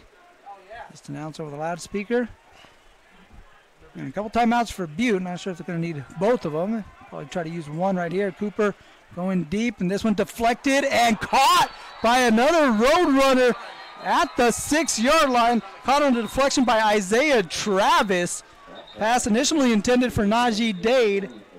Got a hand on it, and then it ricocheted over to Isaiah Travis on the line, and he made a fantastic catch. They set up a first and goal situation, but it'll really just be one more snap as you see the replay. Travis able to come down with the catch while he was already on the ground. Great adjustment, and 2 seconds are left on the clock. So one snap here for the Roadrunners. It's got to be 3 points. They got the kicker already out there. So. Oh, we got a flag as well. That one back at the line of scrimmage here on the near sideline. Didn't see it because you got the Pirates right in front. It's on the near sideline, and Coach Abbasi pointing the other way. It looks like it's going to be coming back. Well, you got officials pointing both ways. So I'm not sure here. We're going to wait and see. Well, the football's back here in the official's hand, so that's a good signal. That's probably against Butte.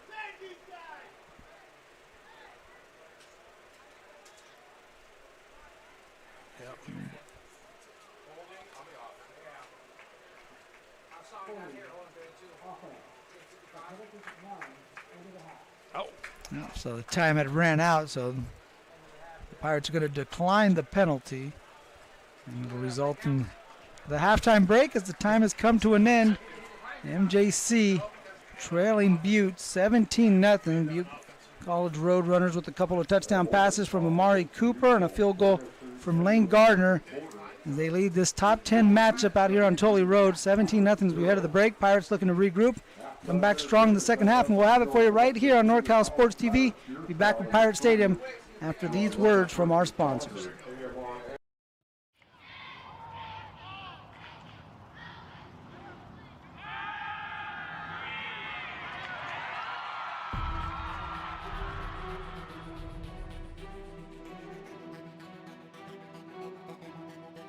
MJC has the largest athletic program in Northern California with 21 sports being offered.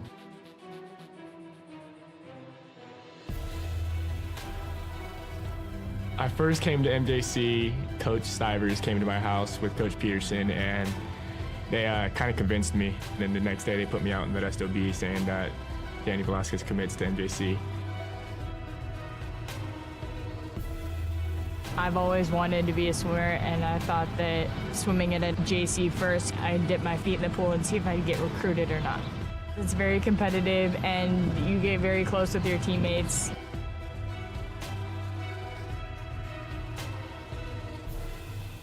I've had athletes get their master's degrees, become doctors, chiropractors, lawyers, city council members. I think the best part of my job is getting phone calls from different types of employers that want to find out about some of the athletes that I've had in the past. Yeah, I was able to get a scholarship to Cal State Fullerton through academic success and athletic success here through teachers and coaching. It's like a family. I mean, we're always looking out for each other and always making sure, hey, what can I do for you? I got a student that needs this. Hey, I got somebody that needs this class, or I have this class open. What can we do for your athletes? I've seen MJC make a difference in the life of student athletes with the priority registration. If you're a high schooler and you want to come to MJC, you can expect great coaches, a great counselor, and great student success specialists to help you along the way. We're there from start to finish. Even when you go to transfer, we even assist you after transfer. The philosophy of our program is we're a student transfer program, so our job is to get the students in and get them out. We want the parents to know exactly what's going on and what we're trying to do from an academic to an athletic standpoint. We always end up winning. We always being productive. We're always at the end. And the results of MJC and all the athletics are second to none. From what we start with to what we end with are not the same students. They come here and they get faster, or they get stronger, or they're a better player or a better teammate or whatever it is. They all succeed. I always had dreams about playing college ball, and ending senior year without any offers to play big D1 ball, kind of heartbreaker. But I ended up grinding it out, hit the gym, made it happen, went to MJC, and got it done. I am signing with the Colorado University, go Buffaloes, got a full ride scholarship.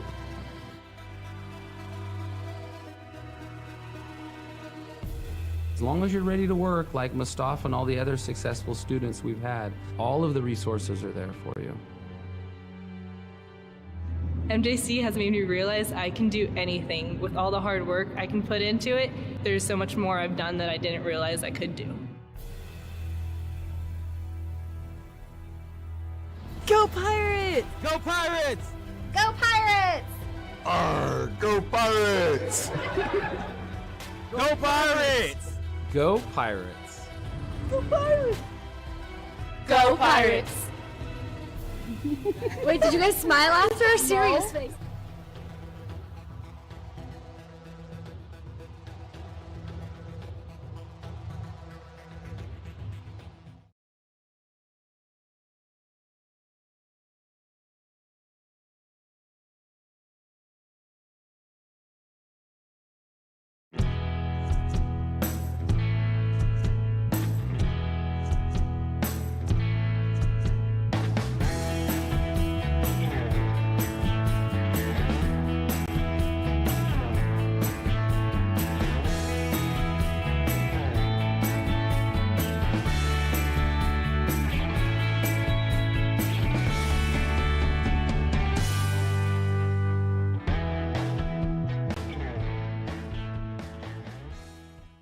Whether you're taking Highway 49, Highway 99, coming from anywhere in the 209, or much, much further, take a drive up Highway 108 to the NorCal Sports TV Summer Basketball Camp. It's a 5-day overnight summer basketball camp in the Sierra foothills of Sonora. The NorCal Sports TV Summer Basketball Camp, where we keep it 100. Benton Roberson CPAs provides personalized tax, accounting, and financial guidance to individuals and businesses throughout Tuolumne and Stanislaus counties. Our team believes in partnering with you and your team to build lasting relationships that help you achieve your financial goals. Give us a call today and experience the Benton Roberson difference. We look forward to hearing from you. Check us out online at br-cpa.net. The time to get in shape is finally here. The Boss Move Fitness app is here to help you accomplish your goals with a customized meal plan, day by day, with a shopping list to make sure that you're eating something nutritious and delicious to help you lose the belly fat for good. It also comes with a customized workout plan, whether you're in a gym or at home, so therefore you never ever have to question what you're doing to make sure you get in the shape that you want to be in. Get started today at GetStarted@BossMoveFitness.com to accomplish your goals in no time.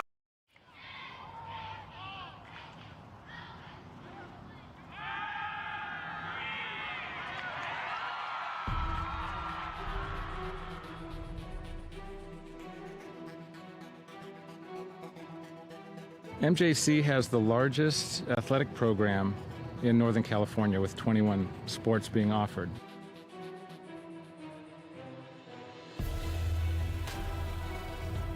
I first came to MJC, Coach Stivers came to my house with Coach Peterson, and they kind of convinced me. Then the next day they put me out in Modesto, Butte, saying that Danny Velasquez commits to MJC. I've always wanted to be a swimmer, and I thought that swimming at a JC first, I'd dip my feet in the pool and see if I could get recruited or not.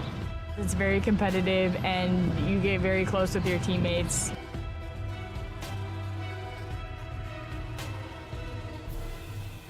I've had athletes get their master's degrees, become doctors, chiropractors, lawyers, city council members. I think the best part of my job is getting phone calls from different types of employers that want to find out about some of the athletes that I've had in the past. Yeah, I was able to get a scholarship to Cal State Fullerton through academic success and athletic success here through teachers and coaching. It's like a family. I mean, we're always looking out for each other and always making sure, hey, what can I do for you? I got a student that needs this. Hey, I got somebody that needs this class, or I have this class open. What can we do for your athletes? I've seen MJC make a difference in the life of student athletes with the priority registration. If you're a high schooler and you want to come to MJC, you can expect great coaches, a great counselor, and great student success specialists to help you along the way. We're there from start to finish. Even when you go to transfer, we even assist you after transfer. The philosophy of our program is we're a student transfer program, so our job is to get the students in and get them out. We want the parents to know exactly what's going on and what we're trying to do from an academic to an athletic standpoint. We always end up winning. We always being productive. We're always at the end.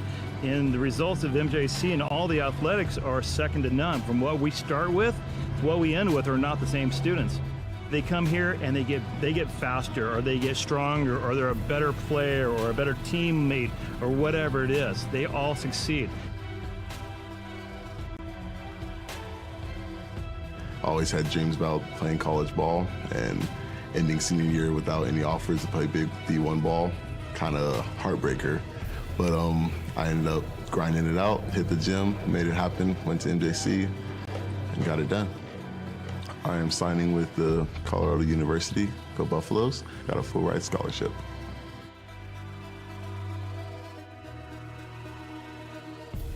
As long as you're ready to work, like Mustafa and all the other successful students we've had, all of the resources are there for you. MJC has made me realize I can do anything. With all the hard work I can put into it, there's so much more I've done that I didn't realize I could do. Go Pirates! Go Pirates! Go Pirates! Arr, go Pirates! Go Pirates! Go Pirates! Go Pirates! Go Pirates! Wait, did you guys smile after a serious face?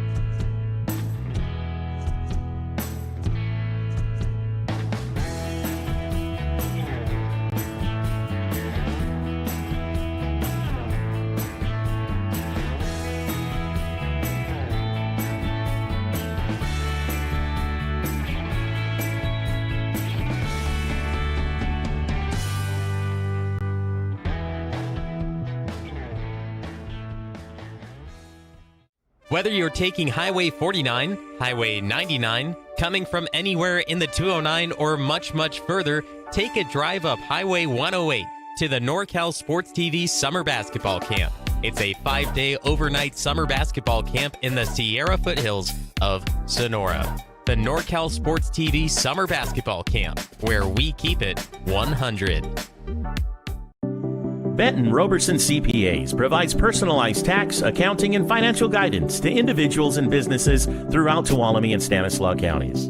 Our team believes in partnering with you and your team to build lasting relationships that help you achieve your financial goals. Give us a call today and experience the Benton Roberson difference. We look forward to hearing from you. Check us out online at br-cpa.net.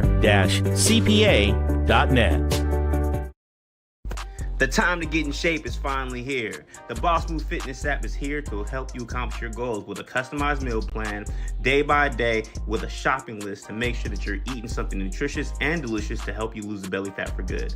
It also comes with a customized workout plan, whether you're in a gym or at home, so therefore you never ever have to question what you're doing to make sure you get in the shape that you want to be in.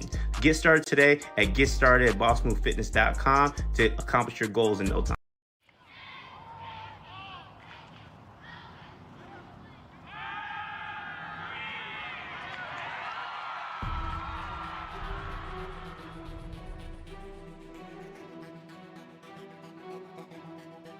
MJC has the largest athletic program in Northern California, with 21 sports being offered.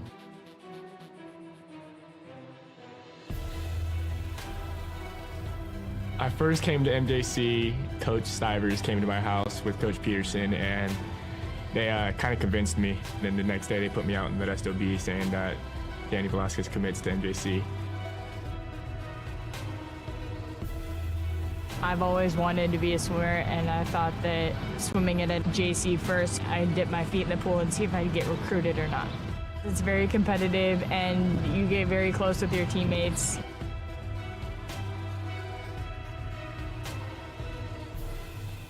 I've had athletes get their master's degrees, become doctors, chiropractors, lawyers, city council members. I think the best part of my job is getting phone calls from different types of employers that want to find out about some of the athletes that I've had in the past. Yeah, I was able to get a scholarship to Cal State Fullerton through academic success and athletic success here through teachers and coaching. It's like a family. I mean, we're always looking out for each other and always making sure, hey, what can I do for you? I got a student that needs this. Hey, I got somebody that needs this class, or I have this class open. What can we do for your athletes? I've seen MJC make a difference in the life of student athletes with the priority registration. If you're a high schooler and you want to come to MJC, you can expect great coaches, a great counselor, and great student success specialists to help you along the way. We're there from start to finish. Even when you go to transfer, we even assist you after transfer. The philosophy of our program is we're a student transfer program, so our job is to get the students in and get them out. We want the parents to know exactly what's going on and what we're trying to do from an academic to an athletic standpoint. We always end up winning. We always being productive. We're always at the end. And the results of MJC and all the athletics are second to none. From what we start with to what we end with are not the same students. They come here and they get faster, or they get stronger, or they're a better player or a better teammate or whatever it is. They all succeed. I always had dreams about playing college ball, and ending senior year without any offers to play big D1 ball, kind of heartbreaker.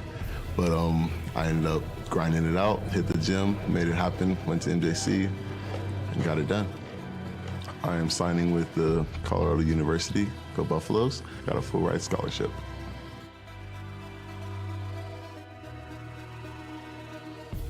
As long as you're ready to work, like Mustafa and all the other successful students we've had, all of the resources are there for you. MJC has made me realize I can do anything. With all the hard work I can put into it, there's so much more I've done that I didn't realize I could do. Go Pirates! Go Pirates! Go Pirates!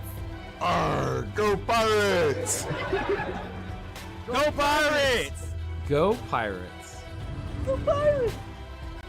Go Pirates! Wait, did you guys smile after a serious face?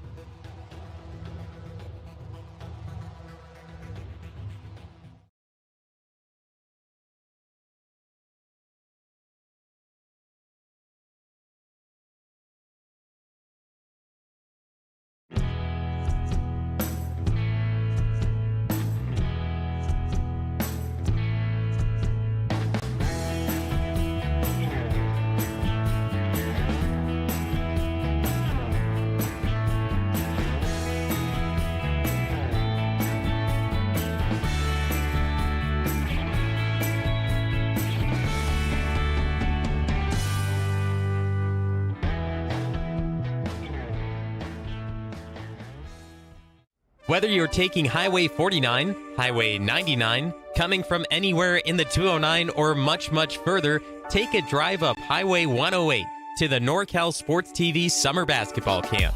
It's a 5-day overnight summer basketball camp in the Sierra foothills of Sonora. The NorCal Sports TV Summer Basketball Camp, where we keep it 100. Benton Roberson CPAs provides personalized tax, accounting, and financial guidance to individuals and businesses throughout Tuolumne and Stanislaus counties. Our team believes in partnering with you and your team to build lasting relationships that help you achieve your financial goals. Give us a call today and experience the Benton Roberson difference. We look forward to hearing from you. Check us out online at br-cpa.net. The time to get in shape is finally here. The Boss Move Fitness app is here to help you accomplish your goals with a customized meal plan, day by day, with a shopping list to make sure that you're eating something nutritious and delicious to help you lose the belly fat for good. It also comes with a customized workout plan, whether you're in a gym or at home, so therefore you never ever have to question what you're doing to make sure you get in the shape that you want to be in. Get started today at GetStartedAtBossMoveFitness.com to accomplish your goals in no time.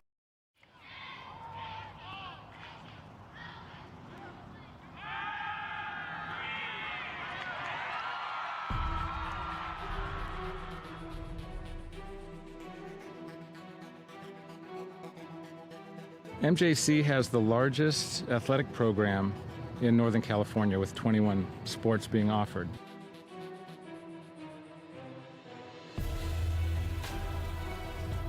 I first came to MJC, Coach Stivers came to my house with Coach Peterson, and they kind of convinced me. Then the next day they put me out in Modesto B saying that Danny Velasquez commits to MJC.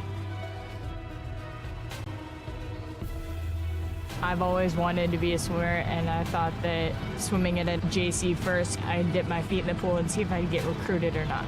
It's very competitive, and you get very close with your teammates.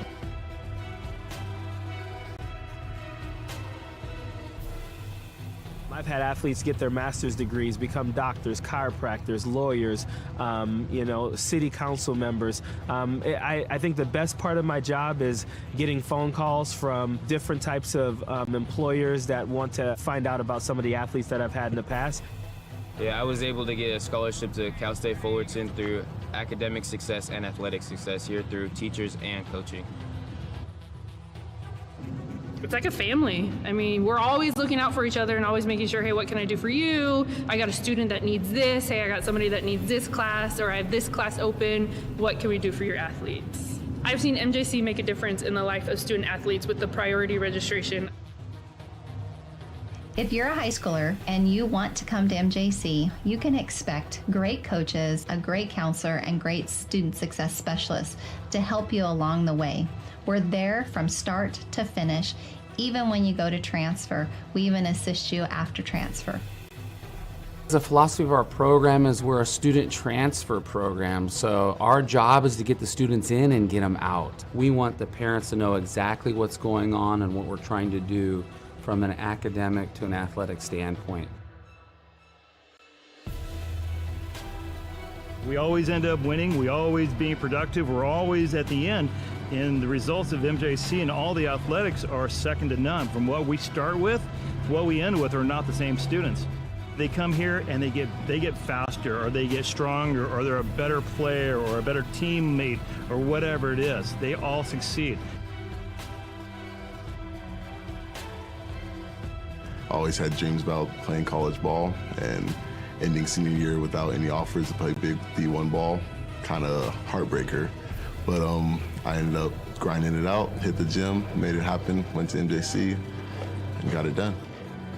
I am signing with the Colorado University, go Buffaloes, got a full ride scholarship.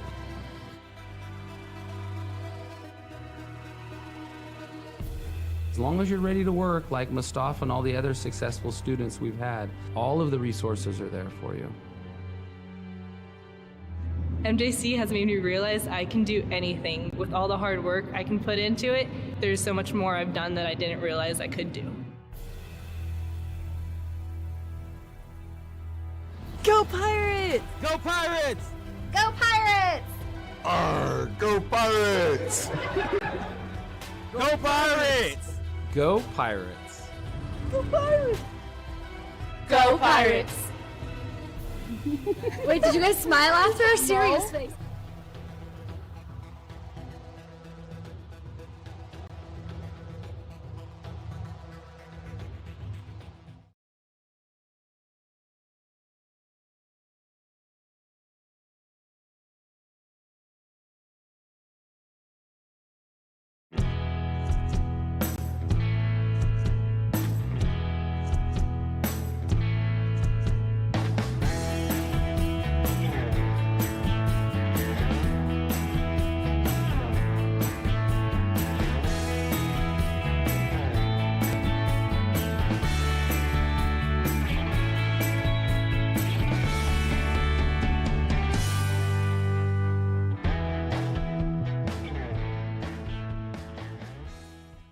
Whether you're taking Highway 49, Highway 99, coming from anywhere in the 209 or much, much further, take a drive up Highway 108 to the NorCal Sports TV Summer Basketball Camp. It's a 5-day overnight summer basketball camp in the Sierra foothills of Sonora. The NorCal Sports TV Summer Basketball Camp, where we keep it 100. Benton Robertson. Start of the second half between Butte College and MJC in a matchup of two top 10 teams, the 7th-ranked MJC Pirates and the 3rd-ranked Butte College Roadrunners. It's gone the way of the road team thus far, 17-0. Butte getting 10 points in the opening quarter. A field goal to start the scoring from Lane Gardner. That one from 23 yards out. They also got an 18-yard touchdown pass from Amari Cooper to DJ Horton. Cooper also connecting with Aiden Turner from 9 yards out. That's been the scoring thus far. It's been a tough road to hoe for this MJC offense. Normally a potent attack. MJC limited to 4 first-half first downs, a total of 98 yards for this NASCAR offense of MJC. Again, shut out, looking to get things going as they get the opening kickoff here in the second half. And Jeffrey Missouri's going to let that one sail into the end zone, so it'll be a touchback. MJC will start at the 25-yard line. To begin the second half of play, we mentioned the offensive numbers. Jeremy Hurtado is alongside me, Mario Ramos, here in the booth at Pirate Stadium. As the lights are on now at MJC as we get to the twilight hour, not quite yet taking effect as the shadows have encompassed the playing field. But what does this offense need to do to get things going in a positive direction? They need to turn the lights on. Okay, they turned them on. They've reset. They're going to come out here in the second half and play a completely different football game than the first, hopefully, if you're a Modesto fan, because the first half was not pretty. But that's why you play 2 halves of football, right? You're only down 17-0. As much as Butte seemed like they owned the first half, you're 3 touchdowns away from taking the lead. Pirates put a man in motion. They put it in his belly. It's DeJour Malone. Still on his feet at the 30. He's going to be brought down at the 31. So a little excitement on the first carry of the ball game. As he's brought down by Jeremiah Johnson and Liam Ello. A couple of DBs. Great start. Jet sweep, 5 yards. Almost able to spin out of that tackle. Instead, brings up a 2nd and short. You can do a lot of things here on 2nd down if you're MJC. 3 receivers, tight end. Tafoya in the pistol. He's got Aiden Muhammad behind him. Muhammad out in the secondary. He's running free. Out at the 40, the 30. It's a foot race. Being chased down. And he's brought down at about the 15-yard line. And that's exactly what the doctor ordered for MJC coming out of the locker room. Whatever Coach Stivers said to his team, and maybe the big fellas up front, and got it working, because that was a huge hole there for Aiden Muhammad on the left side. It was. Great job. You can see everybody is accounted for, hat on a hat, and then it's just a foot race down the middle of the field.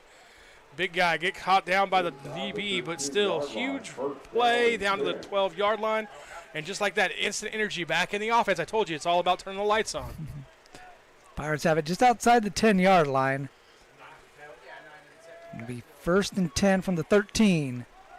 Pulls it out of the belly of Caden Bailey, and he's going back to the corner, and a back shoulder throw just out of the hands of DeJor Malone. DeJor, again, trying to make the adjustment on the ball. Thrown to that back shoulder. Might look like it's a little underthrown, and he's trying to give his receiver an opportunity to come back and make a play.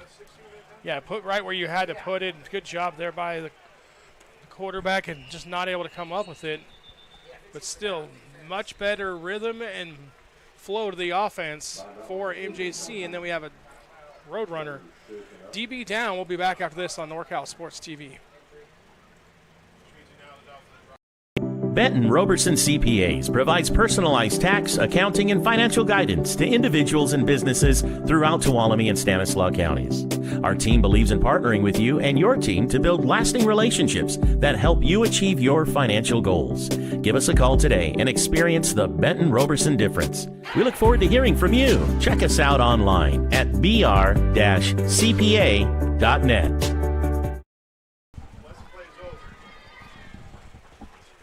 One of the Butte Roadrunners making his way back to the sideline. So he'll check out on this second down play for MJC following the incompletion.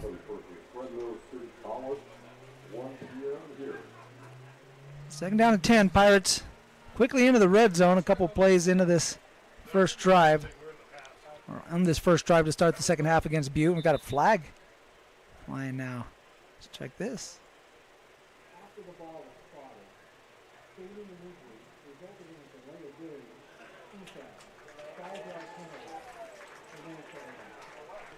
Defensive guys cheating all the time.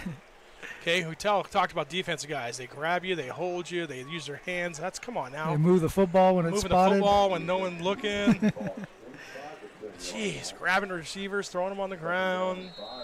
So the Can't trust those defensive guys. Pirates had an incompletion on first down, but they end up picking 5 yards up on the penalty. Muhammad breaks a leg tackle on the left side, and he's pushing his way near the goal line. Is he in? The signal, yes, he is. Official on the near sideline signals touchdown as Aiden Muhammad able to punch that one in from about 8 yards out. It's a touchdown for MJC, and the perfect drive to start the second half. Just what they wanted is they get themselves a touchdown. We got another Roadrunner injured. We got a timeout taken as you see the replay of Aiden Muhammad lunging across the goal line for an 8-yard touchdown run.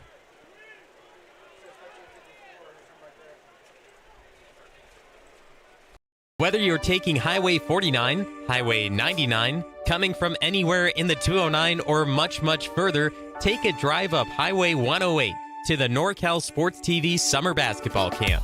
It's a 5-day overnight summer basketball camp in the Sierra foothills of Sonora. The NorCal Sports TV Summer Basketball Camp, where we keep it 100.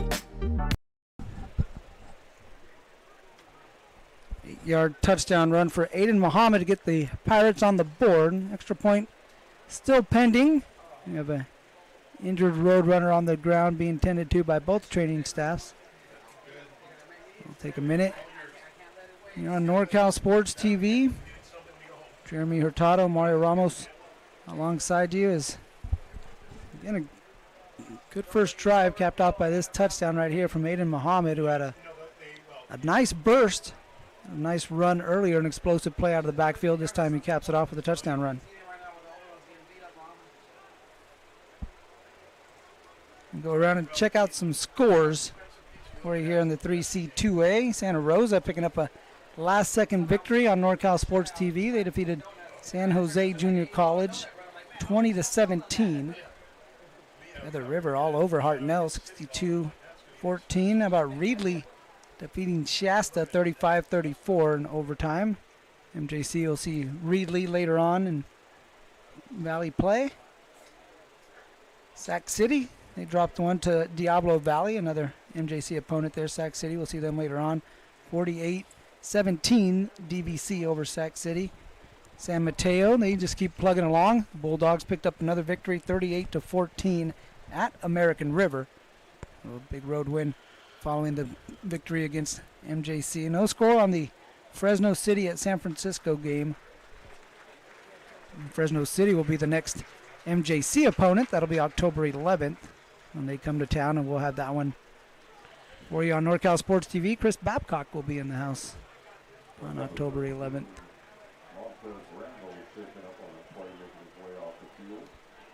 Jeremy will be here as well, right? Producing?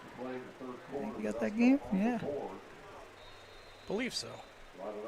Here comes check my calendar. You know, man, of the middle, I got all these calendars. I got to make sure that everything's taken care of, and you're a busy guy. I got the Porsche that's taken care of, and someone's watching the dog, and you know. Daniel Garibay with the chip shot extra point. That one is up and good. So the Pirates get the 8-yard touchdown run from Maiden Muhammad to cap off the touchdown drive to start the second half. It's now 17-7. Defense coming back out on the field looking for a stop when we return to Pirate Stadium.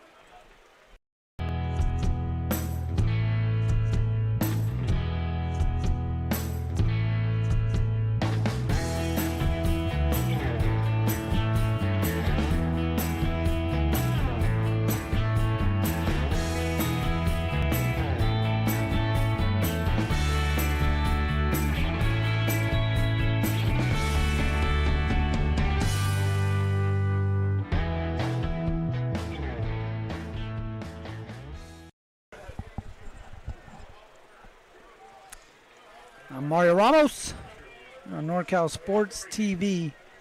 Pirates getting a touchdown to start the second half. It's 17-7. A little life now on the sideline. The defense hoping to go out there and shut down this Butte College offense that's been pretty efficient. Kickoff on the way from Isaac Padilla.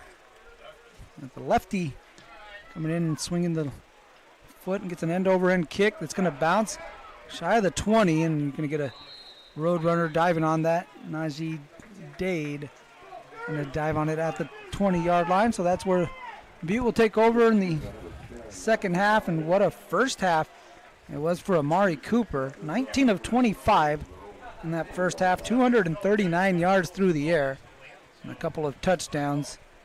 Also ran the ball 7 times for 16 yards. Not necessarily much on the ground game, but again, very efficient through the air. 19 of 25 on those pair of touchdown passes. Yeah, now MJC defense got to come out and show that they made adjustments at halftime. Come out and get a 3-and-out or a quick stop. A turnover would be ideal. Try and swing things. We can capitalize on that big offensive possession to start the second half. Home fans trying to pump up this defense. Stallworth trying to make some adjustments out there, and he's trying to seal the edge, but he can't do it. Deion Coleman able to get out there, but we do have a flag. Maybe Stallworth couldn't get out there because he was being grabbed on. We'll see what the official has to say.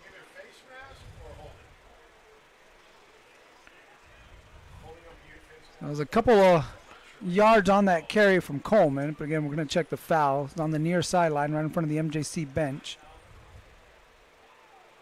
A lot of discussion, too, to decide what it is. Big discussion.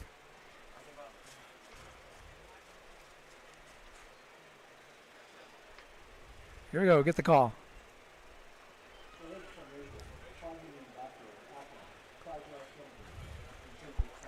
I know, Jeremy, you've been talking about those defensive players. Those linemen keep lining up in the backfield, and looks like Butte had one a little too far off the line of scrimmage, so another man in the backfield penalty for the Roadrunners. Back them up 5 yards, 1st and 15. I think it was just the angle that the official had. The offensive guys don't do that kind of thing normally. 2 tight ends. Ask the Kansas City Chiefs. Yeah. They don't do anything on offense or defense. 2 tight ends, 1 in motion. And you got a false start on the right tackle. He knew it. Everyone knew it, and just waited A little bit to make the call, but the right call is George Brown got moving a little bit early. And now, I mean, it's 1st and 20. They've given you 10 yards here on defense if you're MJC, and they pushed themselves back inside the 10-yard line. This is where you got to just make a play. George Brown, you're 6'4", 300. You get going a little bit early. People are going to notice. Yeah, it's hard to stop that once you get that going. He's a big guy from Big Fork, Montana, out in Big Sky Country. Whereas Butte had a pretty good lineman back in the day, ended up getting himself a gold jacket. One Larry Allen, he's a former road always got to runner. bring up the Cowboys, don't we? Hey, he was a Niner too. And yeah, he started for the Cowboys. Coleman skips through. Now he's got room out into the secondary, and he goes right back into the man and loses the football. Looks like he is injured, and the ball popped down. There's the turnover you were talking about. Frank Callum able to come up with the tackle and the forced fumble, and he recovered it as well as Coleman down on the ground, and he is in a heap grabbing at his left leg, and you just hope the best for Coleman, who looked like he might have injured himself and lost the football right there. You see an awkward step, and the ball came out, and MJC able to capitalize on the turnover as they check on Coleman, who's still down on the ground. We're going to step aside momentarily. Pirates will have it inside Butte territory following the fumble when we return on NorCal Sports TV.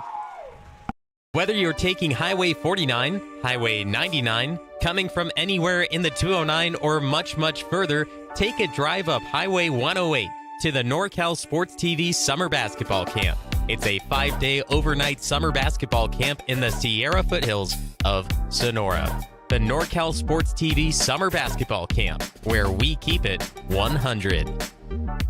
Whether you're taking Highway 49, Highway 99, coming from anywhere in the 209, or much, much further, take a drive up Highway 108 to the NorCal Sports TV Summer Basketball Camp. It's a 5-day overnight summer basketball camp in the Sierra foothills of Sonora. The NorCal Sports TV Summer Basketball Camp, where we keep it 100. Whether you're taking Highway 49, Highway 99, coming from anywhere in the 209, or much, much further, take a drive up Highway 108 to the NorCal Sports TV Summer Basketball Camp. It's a 5-day overnight summer basketball camp in the Sierra foothills of Sonora. The NorCal Sports TV Summer Basketball Camp, where we keep it 100. Pirates getting the turnover. Frank Callum forcing the fumble, getting the recovery as well. And the Pirates down by 10. Have an opportunity to make this a one-score game. Deion Coleman being helped off the field. Poor young man's battled some leg injuries before in the past. Again, wishing the best of luck. He's making his way to the sideline. Yeah, you never want to see that, no matter what team you're rooting for. It looked like it was kind of a cut that he just kind of slipped wrong, and hopefully it's just kind of a spasm and nothing that's serious, like you said. Day taking the snap, play action, forced to step up in the pocket, throws on the run, pass low, but brought up by Curtis Maynor. What a catch from Maynor. Running the crossing pattern again. That one was down at the shoestrings. He was able to haul it in. Yeah, absolutely. Again, play action again. This time hard sell, and then almost past the line of scrimmage. Instead, just drops it off at the 10-yard line. Great catch by Maynard. First down, Modesto JC. First down. Here's a gain, a carry from Muhammad. Going to be brought down at the 5-yard line. The Pirates could pick up a first down without getting a touchdown. They get the ball inside the 1-yard line. They're going to have second down and 4 from the 5. Quickly on the ball. Here's Tafoya. Motion a man across the formation. They give it to Muhammad. Cuts it back inside, and looks like he's going to have the first down. You do have a flag on the far sideline. That one near the line of scrimmage.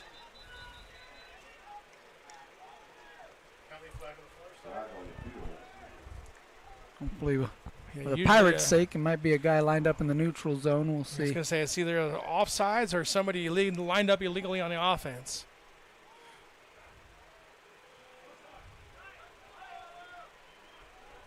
Pirates going to bring out their power formation as you got guys out there flexing. Oh, first down. So Aiden Muhammad able to take it again to about the 1 yard line, which is good enough for a first down. It'll be first and goal. The Pirates bring out an extra offensive lineman, an extra tight end into this formation.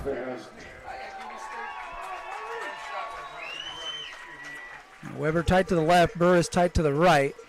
You give it to Muhammad, goes straight ahead, and he is into the end zone. Touchdown, Aiden Muhammad.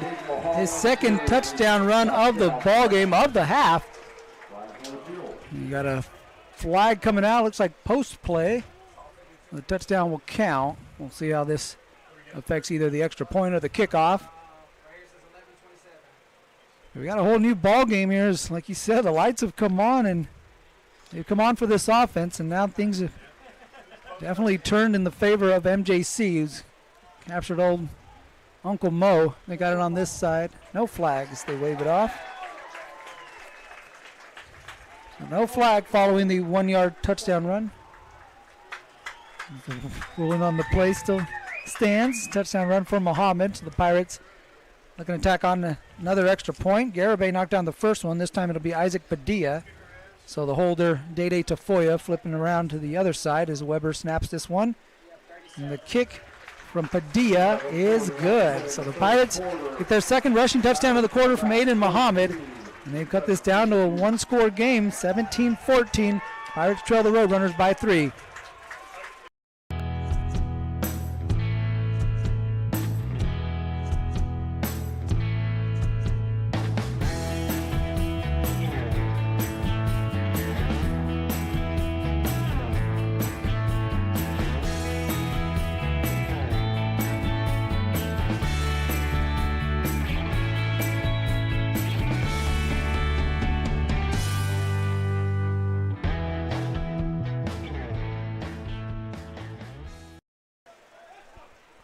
Been a tale of two halves thus far. Butte 17-0 in the first half, and they looked like they had an efficient offense that wasn't going to be slowed down.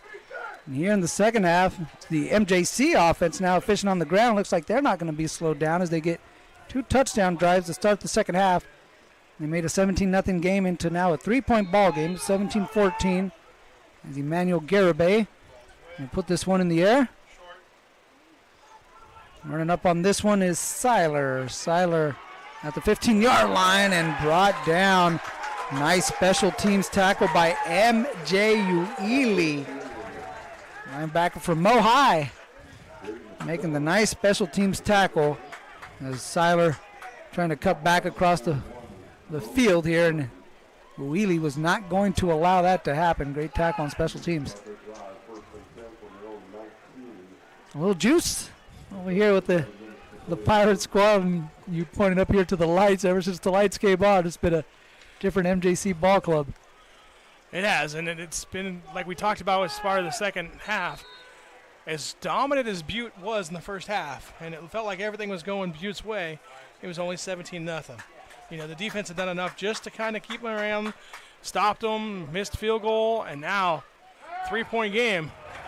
And the pass, they try to get it to Alonzo Borchette out on the perimeter, and another ball that's underthrown. You mentioned Cooper was 19 of 25, now 19 of 26. What about? I'd venture to say 5 of those right? incompletions were short hop skips. Exactly. So he could be, the completion percentage could be up by like 90%. You mentioned Larry Allen earlier. Butte had a quarterback also that was pretty efficient at times and had a nice completion percentage while he was in his prime. Still out there slinging the rock a little bit. Of course, talking about Aaron Rodgers, former Butte Roadrunner, former Super Bowl champion, now with the Steelers. Raby, he is hit in the middle of the line and stood up. Pirates out there swiping at the football. They're trying to get themselves another turnover. That's something that you're able to do, right, when you gang tackle like that. Got a lot of guys around the football. Coaches are always saying on defense, hey, first guy makes a tackle, second, third guy's in. You're trying to rip the ball out and create that big play. And that time I thought it came out, and I think it kind of came loose there for a second, but Butte able to hang on to it. Now it's 3rd and long. This is where Modesto struggled to get off the field in the first half. Yeah. Butte converted a 3rd and 20 and a 3rd and 15. Now the 15 was by penalty, but still these are situations you can't let the offense convert if you're Modesto. 3rd and 9. Fans coming alive here at Pirate Stadium. As we got a whistle before the snap, and Coach Stivers and MJC taking a timeout. Defensive coordinator Eddie Abbasi not liking what they were set up in, so they'll take their first time out of the half. And we'll step aside as well. Big 3rd down play coming up when we return to MJC. Benton Roberson CPAs provides personalized tax, accounting, and financial guidance to individuals and businesses throughout Tuolumne and Stanislaus counties. Our team believes in partnering with you and your team to build lasting relationships that help you achieve your financial goals. Give us a call today and experience the Benton Roberson difference. We look forward to hearing from you. Check us out online at br-cpa.net.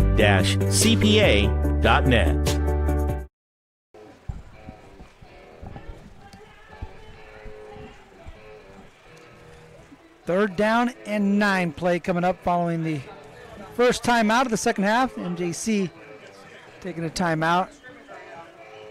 Might have had 12 guys out on the field at that time. And also might not have just liked the play call or the package they had in that situation. But a big 3rd down coming in as they're looking to get the offense the ball back with an opportunity to take their first lead of the ball game. Butte trying to answer the 14 straight points from MJC to start the second half. 3rd down and 9. A lot of guys around the line of scrimmage for MJC. Cooper hanging tough in the pocket, throw a little high, tapped a couple of times and brought in by DJ Horton, who hit it the first time, and then it was deflected once again. And a defensive back out there. It looked like it was Frank Callum who got a finger on it as well. As you see the replay, Horton hit it once, Callum the next time, and then Horton able to get it once again on the 3rd attempt right there. And he mentioned the second time they've done that. They did that at the end of the first half. Luckily, the clock ran out. But, I mean, they've been living right. If you're Butte, you throw the ball up, it gets tipped around like a volleyball, usually gets picked. Another big 3rd down conversion for Butte. They're now 4 of 10 on 3rd downs. 16th first down of the ball game. Is got a collision in the backfield on that handoff. As Cooper ran into the back. Handoff went to Ty Webster. Jack Hinchy and Noah Raffel in on the tackle for the Pirates. Gain of 2. 2nd down and 8. Lights now starting to take effect at Pirate Stadium. This is the final night game. MJC had a night game against Laney to start the regular season. MJC winning that ball game 40-14. Next 3 home games here at Pirate Stadium will be at 1 o'clock. So no need for the lights.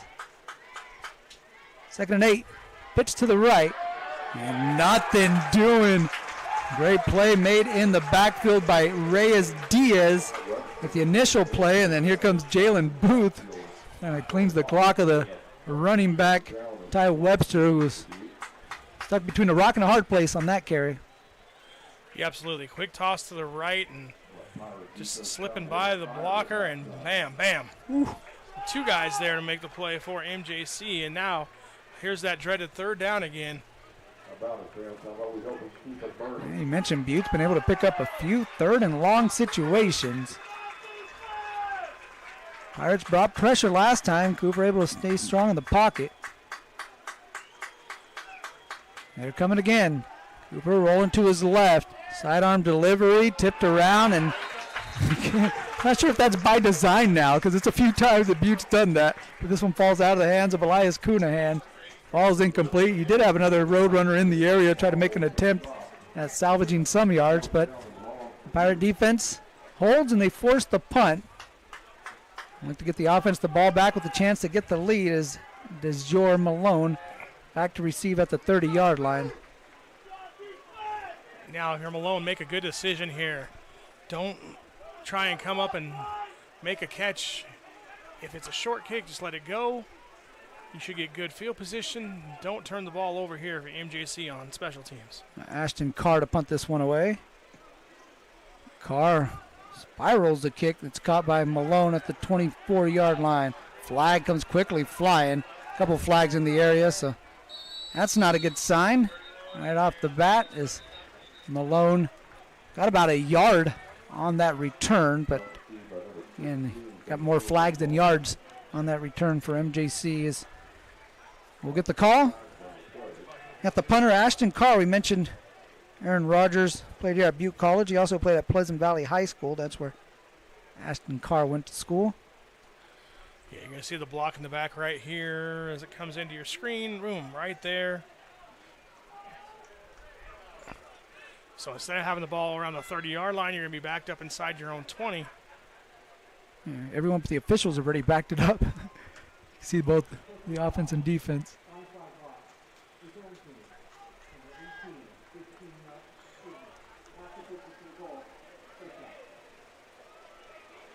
So the bad news is you're backed up in your own territory. The good news is you got the ball again with a chance to go try and take the lead now. And the Pirates will have it at the 13-yard line is where they take over in the third quarter, about midway through the third quarter. And they're keeping the time on the field, so our clock a guide. As Tafoya pulls this one out of the belly, and he's got a man deep. It's Curtis Maynard back behind the defense, and a touchdown saving tackle there from Nikhil Lawrence because he was the last line of defense. There was nothing but green grass in front of Curtis Maynard as we got an injured lineman on the field for MJC.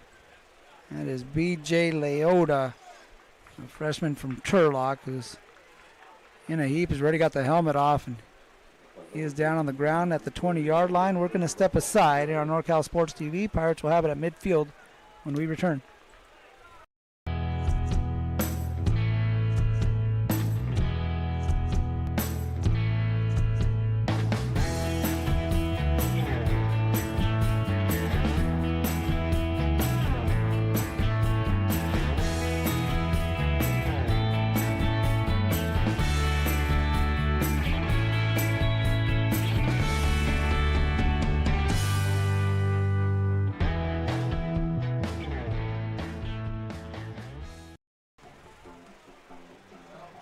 Mario Ramos, Jeremy Hurtado with you on NorCal Sports TV. Take a look at the replay of Dede Tafoya's completion to Curtis Maynard, 30-yard pitch and catch.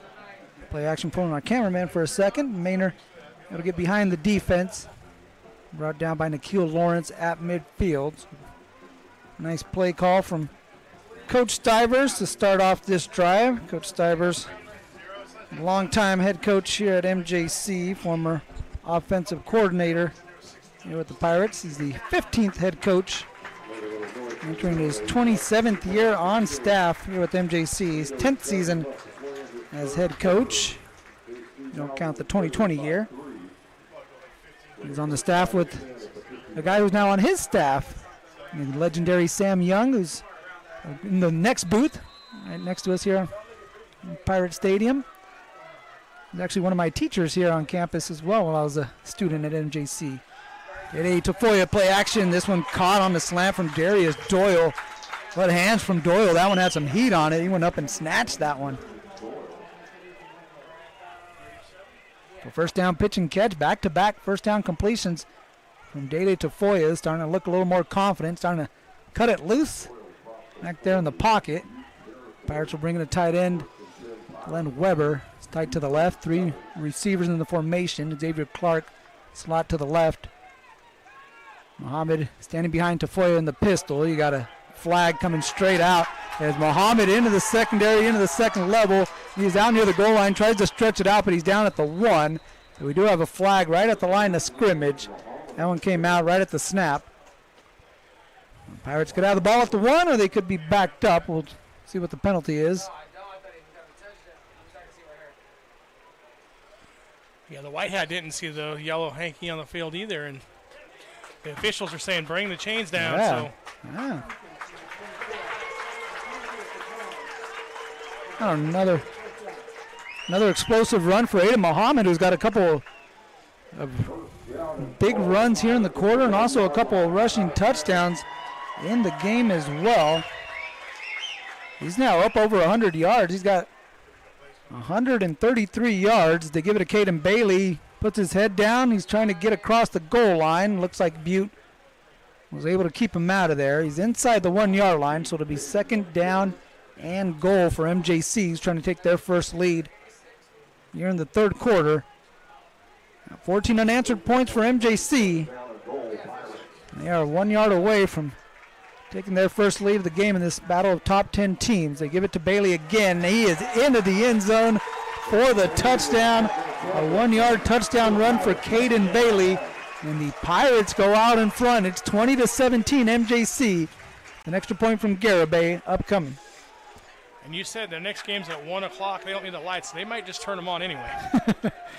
Right? I think you should at this point. As the lights have come on and the ground game has gotten going for MJC. 3 rushing touchdowns here in the third quarter. 2 from Aiden Muhammad, and he sets up the third one from Caden Bailey, who gets in from 1 yard out. Now Weber to snap. The hold from Tafoya. Garibay. His kick is true. Extra point puts MJC out ahead. 21 points here in the third quarter, and the Pirates take a 4-point lead. MJC Football on NorCal Sports TV. Be back right after these words.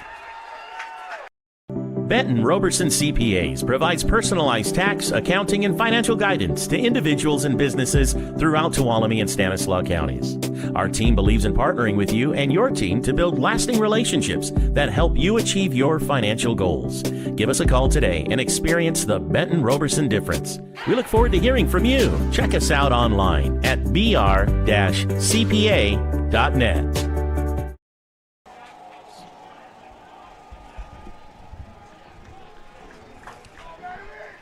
Whole different feeling on this sideline at MJC as the Pirates now taking the lead 21-17. We think we're a little more than midway through the third quarter. And again, the home scoreboard not operating, so we're doing our best. Kick away from Isaac Padilla. Seiler going to fill this one at the 16-yard line. Seiler, a little bit of a gap that he was able to get through momentarily. Pirates able to bring him down inside the 30-yard line. Now the defense coming out with the lead. How does that change things for Coach Abbasi, or does it change things for Coach Abbasi? It doesn't. Defensively, you've come into the second half. You've done your thing. You just got to keep doing exactly what you've been doing. You've been able to win on first down, which has been huge. You set them behind the chains the last 2 drives, and that's what's kind of helped you get an advantage. So, hey, defensive lineman, it's time to go. You know it's going to be most likely pass opportunities to go get the quarterback, and linebackers come up and make big plays. 1st and 10 for Butte. And dominated the first half. Pirates dominating the third quarter. Now taking a 4-point lead. Stallworth showing pressure off the edge. Now he backs out, drops in coverage. Cooper under pressure, throws this one deep down the right side, and it's dropped. Aiden Turner had it in his hands. And we're going to get a flag from MJC as Elias Mayo is coming in and pointing a finger right in the face of Aiden Turner. I think was aware he dropped that pass, but the flag from Elias Mayo get easily pointed out by the officials. He was pointing a finger. You'll see it on the replay. That's going to hate because they make a good play. You get away with one, then you don't have to tell them about it. Instead, you get a little excited about it, and now you're going to give it 15 yards. Mayo got the conversation there along the sideline.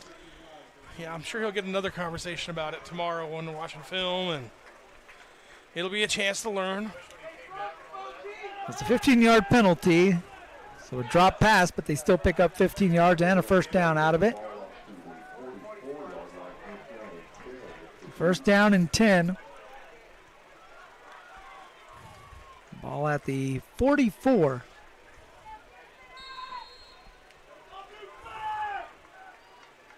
Bunch formation at the top of the screen. Now they motion for Share.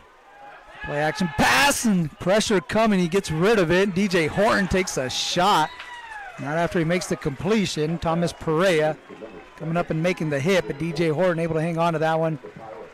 Out about the 42-yard line. Another first down completion for Amari Cooper, who had some pressure coming in off of his, not his blind side, he's a left-hander. Coming in from the edge, and he was able to get rid of it and get the completion of DJ Horton, who's got a touchdown pass in the ball game. That time paid a price, took a nice shot from Perea. And that's third or fourth time that Modesto's almost gotten there just a half a second late. Look for one of those to hopefully for MJC get home and create a big play. They fake the jet sweep. Cooper is going to tuck in. He's going to run. Being chased along the sideline. Pushed out of bounds by Robert Vargas. And Vargas being helped up by some of his teammates along the sideline. Good hustle from the linebacker. And Cooper, a little gimpy getting back to the huddle on that play. A little shaken up. It's going to be second down. We'll see how that affects the mobility. He's trying to stretch out his right leg. Yeah, that's big. I mean, he's been able to move around the pocket, make plays with his legs. And if that's something that's going to keep bothering him, that could be a huge advantage to MJC. Second down and 3. The pistol, they give it to Raby. Raby's right at the first down marker and able to get pushed across. A little help from his teammates.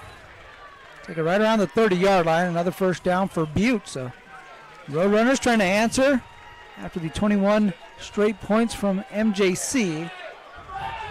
And a little help from the penalty to start this drive, and now they're moving the chains. And first and 10 at the 30. Shotgun snap, play action. And Cooper finds Horton along the sideline, and another drop pass from Butte. Pressure again coming from Jalen Booth, who's getting close. Hasn't got home yet on the quarterback, Amari Cooper, but he's definitely forcing the ball to come out maybe a little quicker than the quarterback wants to. Yeah, Cooper's not feeling too great. He just kind of did a couple squats, trying to shake his legs out. So, again, it could be time for MJC to maybe send a blitz here to try and light him up and quicken things up, make him make a quick decision. Big play here, second and 10 from the 30. You've seen Butte also roll the pockets on a few occasions. I think that affects any of the play calls. And a little razzle-dazzle in the backfield, and they give it to Raby. Raby's got a first down. He's still on the sideline, put the shoulder down, and he's inside the 10. Going to be first and goal for the Roadrunners. A nice run there for Niall Raby, excuse me. Again, that's that lotion look, counter back underneath. Big play for you, the Butte, and now they're back on the line of scrimmage trying to speed things up. Tackle made by Frank Callum. First and goal at the 7 for Butte. Raby again gets, and he is hit in the backfield. Great penetration defensively. He had Gerardo Ponce in the backfield. He was a few yards deep in the backfield. He blew that play up from the get-go. You got to hold them to a field goal here to keep the momentum going for MJC, as we're just about 4 minutes left to go here in the third quarter. It's been all MJC in the third quarter, but Butte trying to change that right here on this drive. Cooper getting the play call from the sideline, now back in the huddle. Pirate defense trying to keep Butte out of the end zone. Cooper's got a couple of touchdown passes in this ball game, one to Horton, one to Turner. And we got a snap or a whistle before the snap, and looks like they took too long to get that play off. It'll be a delay of game. It's going to cost the Roadrunners 5 yards. Yeah, it's one of those things you don't want inside the 5-yard line, right around the 5-yard line. Instead, moves it back to 11-yard line. Looked like there was no sense of urgency on that entire operation. You had Cooper kind of jogging to the sideline and taking his time getting back into the huddle. He did mention earlier he was shaken up on that scramble where he was pushed out of bounds. So talk about how it affected the play on the field, might have affected the play calling operation as well. This time he's got a bootleg to the left and no one is there. He's going to get into the end zone. He's feeling all right. Fake the rest of us out as he faked out the MJC defense and goes in untouched into the end zone on a bootleg. Great play call from the coaching staff as Butte retakes the lead on the quarterback run from Amari Cooper.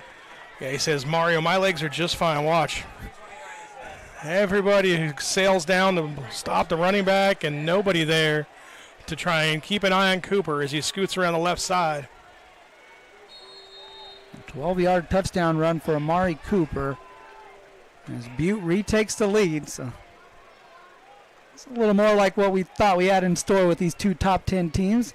Now turning into a back and forth ball game here in the third quarter. MJC taking their first lead. Butte jumping right back on top. Snap picked up and put down for Lane Gardner, who pops in the extra point to put Butte up by 3. It's 24-21. Pirates now trailing once again, but they'll get the ball back when we come back to NorCal Sports TV.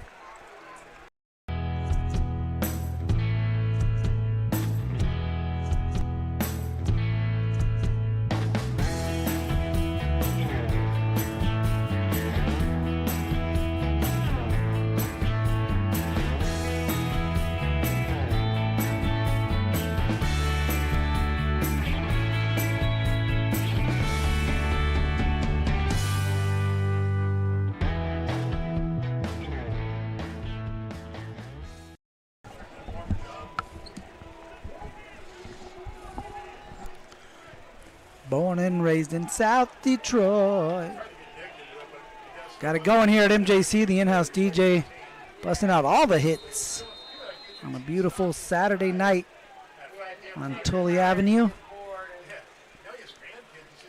MJC now trailing 21-24. 12-yard touchdown run from Amari Cooper. He's got 2 through the air, and now 1 on the ground. A great bootleg call. Reminds me of that Peyton Manning touchdown run where he faked out the entire defense.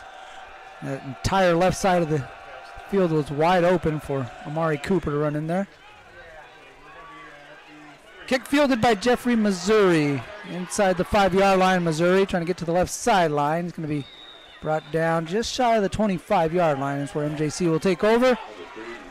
Trailing once again by 3. Last time that happened, MJC got themselves a touchdown from Caden Bailey to put them up ahead. Let's see what's in store. You got Aiden Muhammad, who's having himself a nice game on the ground. Of course, no Bryson Davis today. The leading rusher in the state of California was out there in uniform in the first half. He's still got his pants on, but he's wearing some slides and a T-shirt now, no shoulder pads. So it's a pretty good indication that I don't think he's going to be making an appearance. Usually is a good idea that they're not coming back in the game. Braden Bushlaki also down there on the sideline, injured his shoulder. He's out for the rest of the game. First down carry to Muhammad, and he's not going to be able to get back to the line of scrimmage. You got a whole bunch of road runners able to get in there and bring him down. Hatimu Latisi and Kari Beller, a couple of linemen. They were in the backfield, able to blow that play up. It'd be a loss of 1. Second down and 11.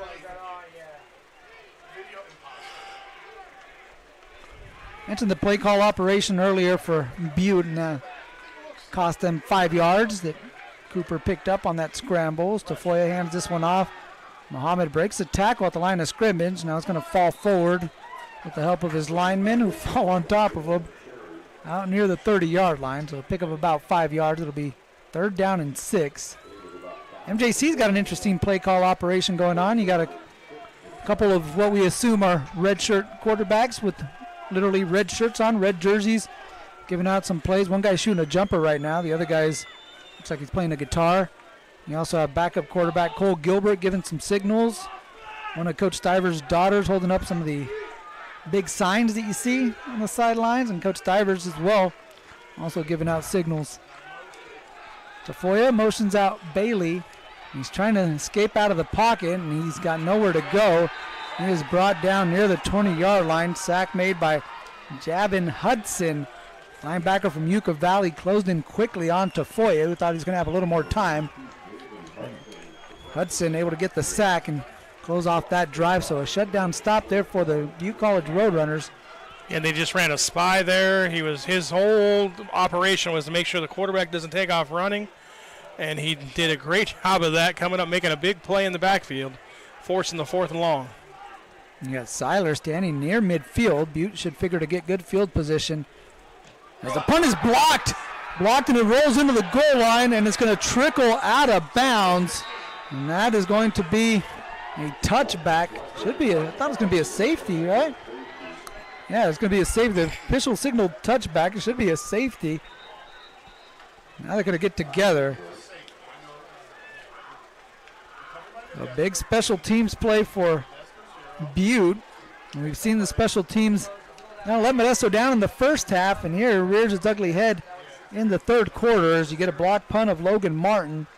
And the ball rolls out of bounds in the end zone, which I think is a safety. We're going to see from the official right here.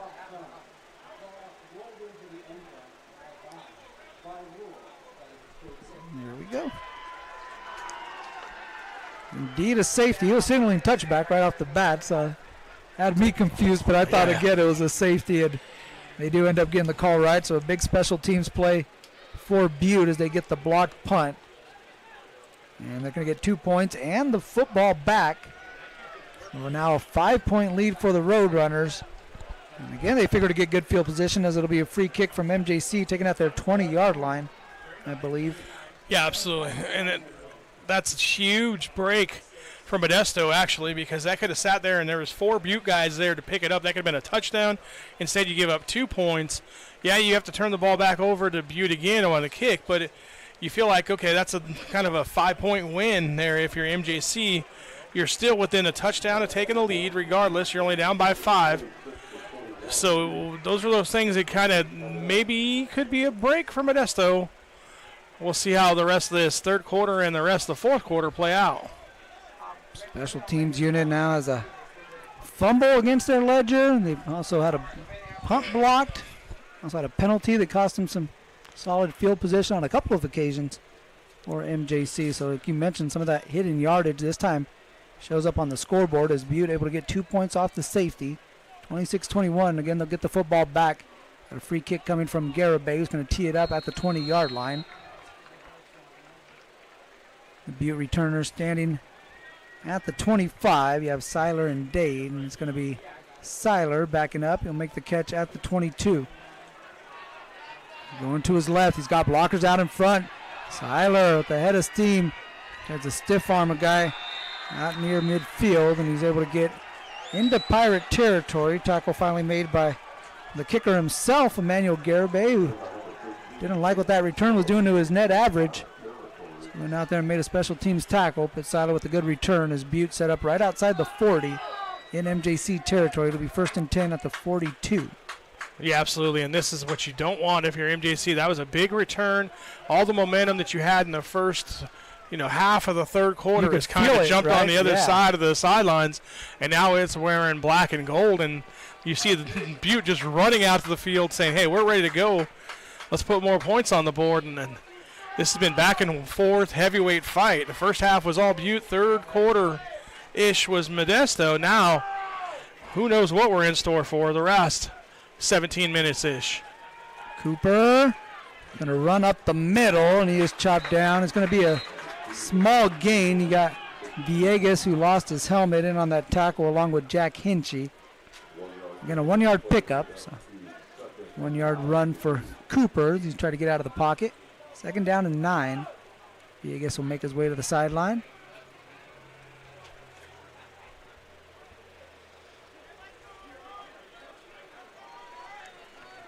Had a warm day to start. It's turned into a nice night here at MJC. 81 degrees. Just past 7:30. Again, they give it on the counter action to Raby, and he is brought down by the shoestrings. Tackle made by, I believe that's Ponce. Will make the tackle. Sometimes with MJC, these numbers get bunched up when the jersey starts to scrunch up out there on the field, but that was Ponce. Yeah, a huge third down here from Modesto. Mm-hmm. Got to get a 0 to negative yard loss play on Butte's side to try and put things back in your momentum. Four receivers in the formation, and MJC comes across the line of scrimmage, free play. Cooper taking a shot, man down the field. Day trying to make the one-arm catch, and he could only make one arm attempt on that play because the other one was being held onto by a Pirate defender. They've got a flag also on Davion King. Not a good snap there for MJC's defense. No, you got the offsides, and then to make it worse, you grab the receiver going down the sideline, so it's going to be a 15-yard pass interference call. instead of just a 5-yard offside. So that was just bad to worse. Almost as bad as it could get. The worst could be a caught touchdown, but you're still going to give up the first down. You're going to be down inside your own 25-yard line. Pretty heads-up play there by Cooper, right? Knowing that the guy jumped and Yeah, absolutely. take College, a shot, yeah. as soon as he jumps, it's automatic 9 routes. Throw the ball up and see what happens.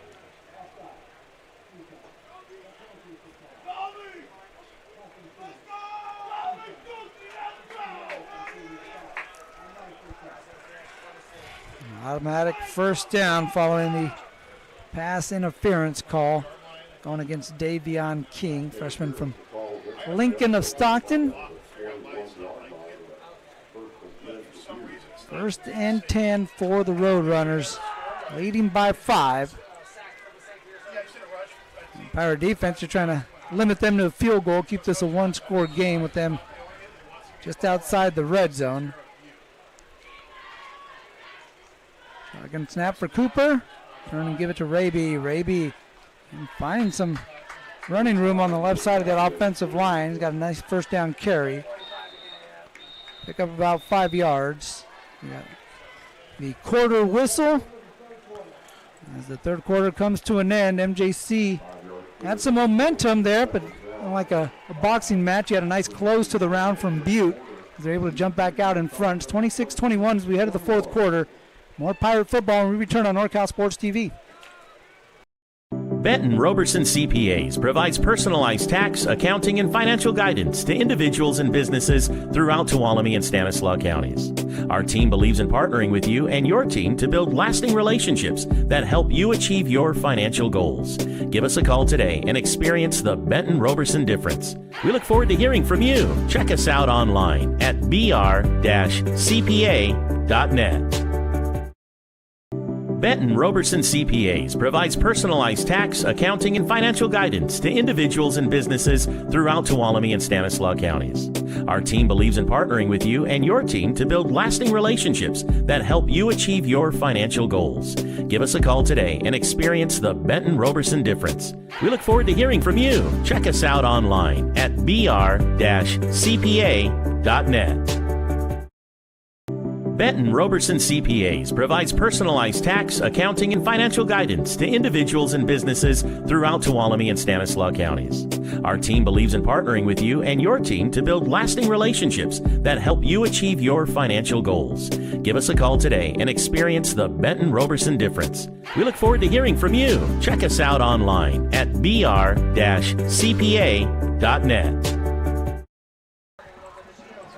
Fourth quarter of play, it's second down and 6. Butte College with the football and a 5-point lead. I'm Mario Ramos alongside Jeremy Hurtado. Appreciate you watching us on NorCal Sports TV. I'd appreciate if you follow us on our social media accounts as well. Facebook, Instagram, and X at NorCal Sports TV is where you can find us. You know where we're going to be at each and every weekend. We got a lot of high school and junior college football on tap for you, so hit us up at NorCal Sports TV. Second down and 6 snap. Going to give it to Raby, and he is brought down in the backfield. Jalen Booth, that backside pursuit, able to get to the ball carrier. Bring him down for a loss. Going to set up a third down and about 7. And this is that position that Modesto's been in several times. Their third down. Let's see if they make that stop. Great play there by Booth. You talk about him leading in the sacks, but that time getting in the backfield, making a big play in the run game to set up a 3rd and 7. Picked up his 4th sack of the game earlier this evening. Looking to bring some pressure on this third down as you get some wholesale changes on the Butte offensive line, and now you're going to get a timeout taken. Looks like when I flip the play in Madden, everyone has got to shift around. Butte going to take the timeout. They didn't like what they had set up, so big third down play coming up when we return.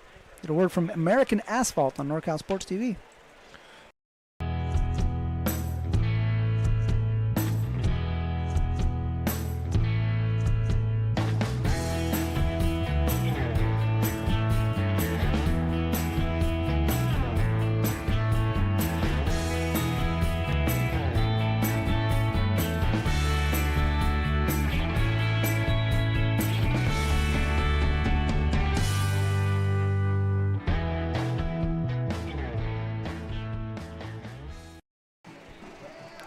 Special thanks to American Asphalt and the rest of our sponsors, Straight Sport Custom Uniforms, Boss Move Fitness App, alongside NorCal Sports TV Summer Basketball Camp, Benton Roberson CPA, Modesto Junior College Athletics, and Modesto Junior College Football, allowing us to bring you coverage on youtube.com/NorCal Sports TV. We'd appreciate it if you would hit that subscribe button and that like button as well. More Pirate football on tap. Final night game of the season, and they got some big matchups, including the matchup against Fresno City coming up October 11th. That'll be the next time the Pirates will be here at home. We also have a Pirate road game on tap this season. Well, that'll be nice. Head out to Sac City, check out the Pirates, and they take on the Panthers on the 25th of October. 3rd down and 7. Cooper with 4 receivers. Looking up the middle now. He's in trouble, and he is slung down by Jalen Booth, who has his 2nd sack of the ball game, 5th of the season. He grabbed a hold of the jersey and was not going to let go as he brings down the quarterback for a huge 3rd down sack. Yeah, absolutely. He does a good job of getting the his defender and keeping it going, cutting inside, and then grabbing hold, like you said, not letting go and making a big play. And now a long field goal attempt here for Butte. A big one. Butte's got a missed field goal earlier in the ball game. They have hit one attempt. That came from 23 yards. This one is going to be a 43-yard attempt for Gardner from the left hash. Good snap, good hold. The kick from Gardner looks good, and it is. Money on that kick from Gardner. He puts that one straight through the uprights, and a big kick to make it an 8-point lead for Butte. It's now 29-21 following the field goal from Gardner to put them up by 8. MJC getting the ball back. About 13 minutes left to play in the 4th quarter. Pirates will have when we return to Pirate Stadium. Whether you're taking Highway 49, Highway 99, coming from anywhere in the 209, or much, much further, take a drive up Highway 108 to the NorCal Sports TV Summer Basketball Camp. It's a 5-day overnight summer basketball camp in the Sierra foothills of Sonora. The NorCal Sports TV Summer Basketball Camp, where we keep it 100. Big kick from Lane Gardner, a 43-yard field goal. Big kick for a lot of reasons. One, it makes it an 8-point ball game, so MJC does get a touchdown. They're going to have to go for 2 to tie this thing up. If you do get a touchdown here, do you go for 2 at this point of the ball game? I think it's the 4th quarter. I think you have to. Yeah? Yeah, I usually try to wait till the 4th quarter. For me personally, if I'm coaching, I look, I don't want to chase the 1st quarter, 2nd quarter, 3rd quarter, but 4th quarter, go ahead and get it, because you don't know how many times you're going to get the ball back inside that scoring area. So, and it kind of lets you know too. Okay, if we don't get it, we know we got to go get a field goal to win the game. If you do get it, all right, it changes it. You're tied.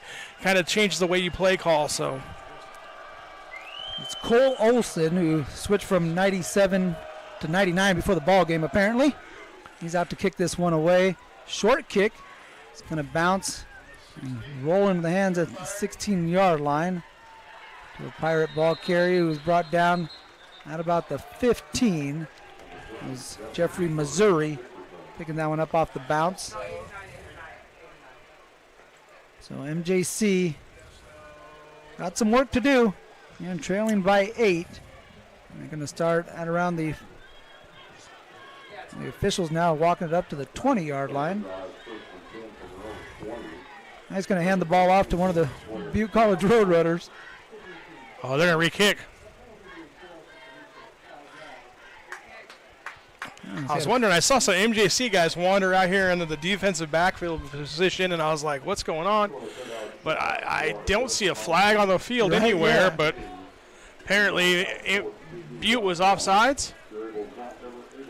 And I like this decision, right? You kickoff teams just ran full speed down there. Now make them do it again. Okay, you didn't have great field position. Get yourself a chance to make a play, and the kickoff team's a little tired, and maybe you can get a block, a guy comes out of his lane, and you can get a big return. So another kickoff for Colt Olson as he tees this one up on the right hash. Missouri and Malone back to receive.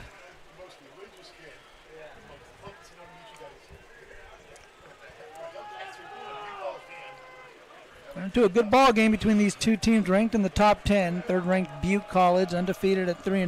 MJC 2-1, ranked number 7. Only lost to the top-ranked team in the state, San Mateo.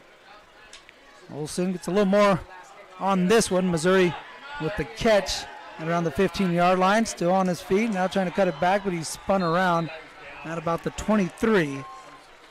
About a 7-yard pickup for Missouri. Tackle made by Tony Caramella, DB out of Bishop Manogue High School in Reno. It's a nice program. You only pick up about 7 yards on a penalty, but again, like I said, it's just a chance, right? You got a chance to kind of pop one, get the momentum back, maybe even just a big back return back to the midfield. So now Modesto got to come out here, and I think they got to keep running the football. They did that in the third quarter. It opened up things for the offense. Let's see if they continue to do that here in the fourth. Foya fakes the handoff to Bailey. Rolling to his left, flips the hips and tosses this one, and Clark was being grabbed before he had an opportunity to make a play on the ball. Nikhil Lawrence had no idea where the football was. He was just trying to make a play on anything, and the only thing he saw there was a receiver, and he grabs a hold of Xavier Clark. Yeah, and I think every official in the stands and on the field threw a flag on this one. I mean, you got 3 or 4 of them down there. If there was no flag there, the Pirate fans were going to lose it. They've been giving these I'll wait for the call here. Well, they've been giving the officials the business all ball game. And if they didn't get a flag on that one, they were going to be irate. But they get the call, and it ends up being a first down for Modesto. Pirates will have it at the 36-yard line, 1st and 10. Now continuing to run as Tafoya gets it out quickly to Clark. Clark in the flat, still on his feet, trying to shake out of a leg tackle, busts out of it. Looked like a sprinter busting out of the blocks. He gets past the 45, about the 47, 48-yard line. It's good enough for another MJC first down. So Clark contributing to first downs on back-to-back plays. One time drawing the penalty, this time able to fight through a leg tackle. Look at the strength here from Xavier Clark. Yeah, great job of just sticking with it, putting his hand down, trying to get everything and fight for everything, picks up the first down. Play action, and you had a Maynor running free. He had got a step on the defensive back, and the defensive lineman, I believe that was 56, Peyton Marceau, just made a touchdown saving deflection because there was nobody between Curtis Maynor and the goal line. No, that was that RPO that we talked about earlier, and they just didn't do a very good job of staying with the coverage, and he was behind the defender. Luckily, you see right there at the end of the replay, hand goes up, knocks it down, makes it a 2nd and 10. And coaches tell you sometimes use your head. That might have been the case right there. Could have got a bit of the helmet from Marceau. Play action. They got Weber coming across the formation. They get it to the big tight end, and he's able to tiptoe along the sideline out to the 40-yard line, just dragging a defender with you. A lot easier to do that when you're 6'6", 245. Glenn Weber with a nice catch, able to make something out of it. The tight end from Oristimba. I was going to say, I seen him do that a lot on film at Oristimba, just making the catch and then just dragging defenders with him. Good to see him here at MJC, completing the catch and then looking for little DBs to run over. First down and 10 at the 40. Pirates now in Butte territory. Another play action pass. Tafoya, long time to throw, and he finds Maynor on a crossing pattern, takes a shot. Tackle made from Jude Mendoza. And Maynor able to pick up the first down, and Mendoza looked like he took the brunt of that one. He's still down on the ground. The 15-yard reception from Tafoya to Maynor. And Tafoya, you see right here on the replay, looking comfortable in the pocket. Yeah, good job by the offensive line. Long developing over route and picks up the first down. I'll tell you, the Modesto offense looked completely different here in the second half than they did in the first half. It seemed like they could have just stuck in the mud, couldn't get anything going really in that first half. The second half, they've been able to move the ball almost at will. Part of that is Aiden Muhammad, who's in the backfield here with Tafoya. Tafoya's going to keep it himself, and he is brought down after a minimal gain. Tackle made by the linebacker Jonah Flowers, who's in the face of the quarterback Tafoya, and he's going to be separated by his teammate Hatimu Latisi. Good job by Latisi. He's not trying to get a penalty here for his team. Good job of keeping his head in the ball game. It was a nice play there made by Flowers. Just a little excited after the end of that one. 1 yard gain, 2nd down and 9. Tafoya now looking over to the coaching staff for the play call. You get again a few different signals from the quarterbacks and the assistant coaches. Takes the snap on 2nd and 9. Looking deep into the end zone. He wants Clark. And there's another flag as the defender never got his head turned around. Liam Ello is going to be called for the pass interference in the end zone. It's going to be a 15-yard penalty. Another one drawn by Xavier Clark here on this drive. Yeah, actually, it's going to be half the distance to the goal since they're inside the 30. But still, you see here, great job of just throwing it up there, one-on-one coverage. And the defender just grabs him and holds on.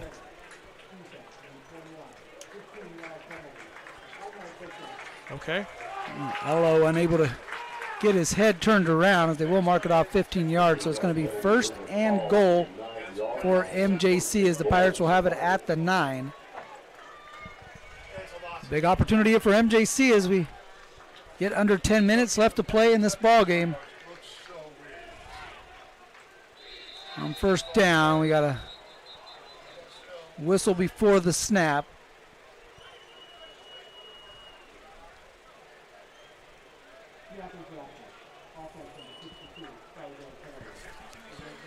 That's the 2nd time tonight we've had that penalty. I don't know if I've seen that penalty twice in the season normally.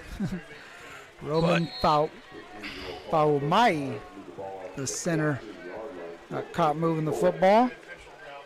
Faumai checking in at 6'3", 395. Snapping the ball to Tafoya. So let's back him up. 1st and goal from the 14.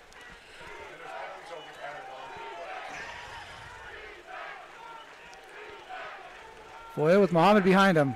Play action. They get it out to Clark in the flat, and he takes a shot.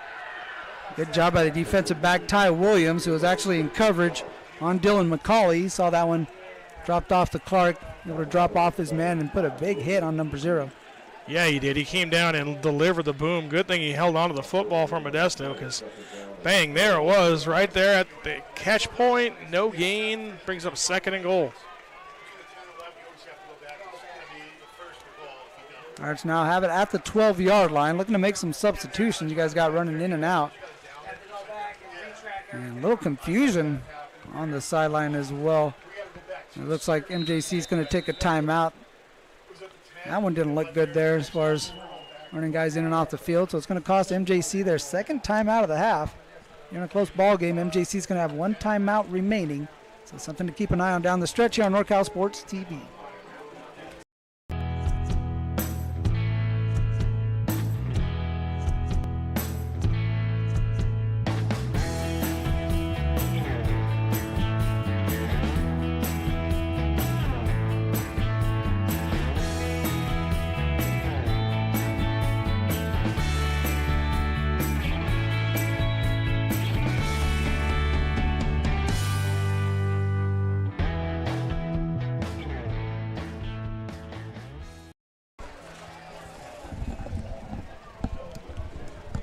Alongside the man of the motherlode, Jeremy Hurtado.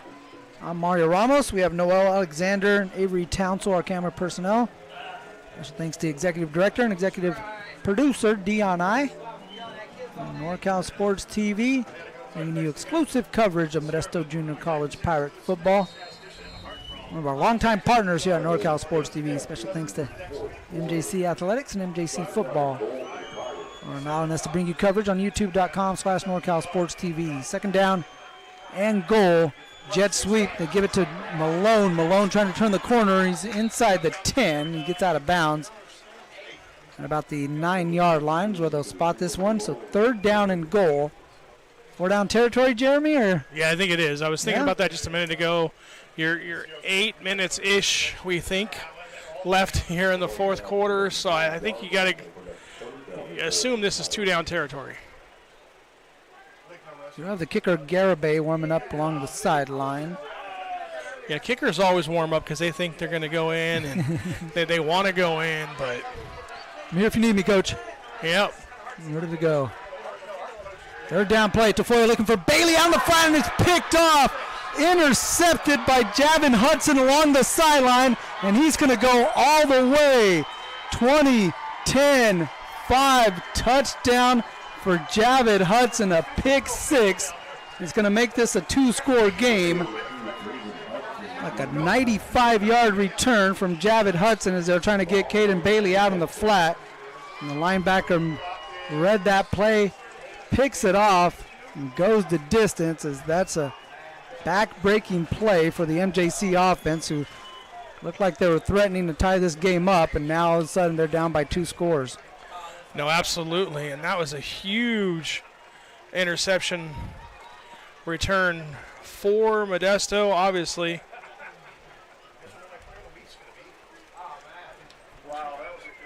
Hudson with the sack earlier in the ball game now comes up with a 95-yard pick 6.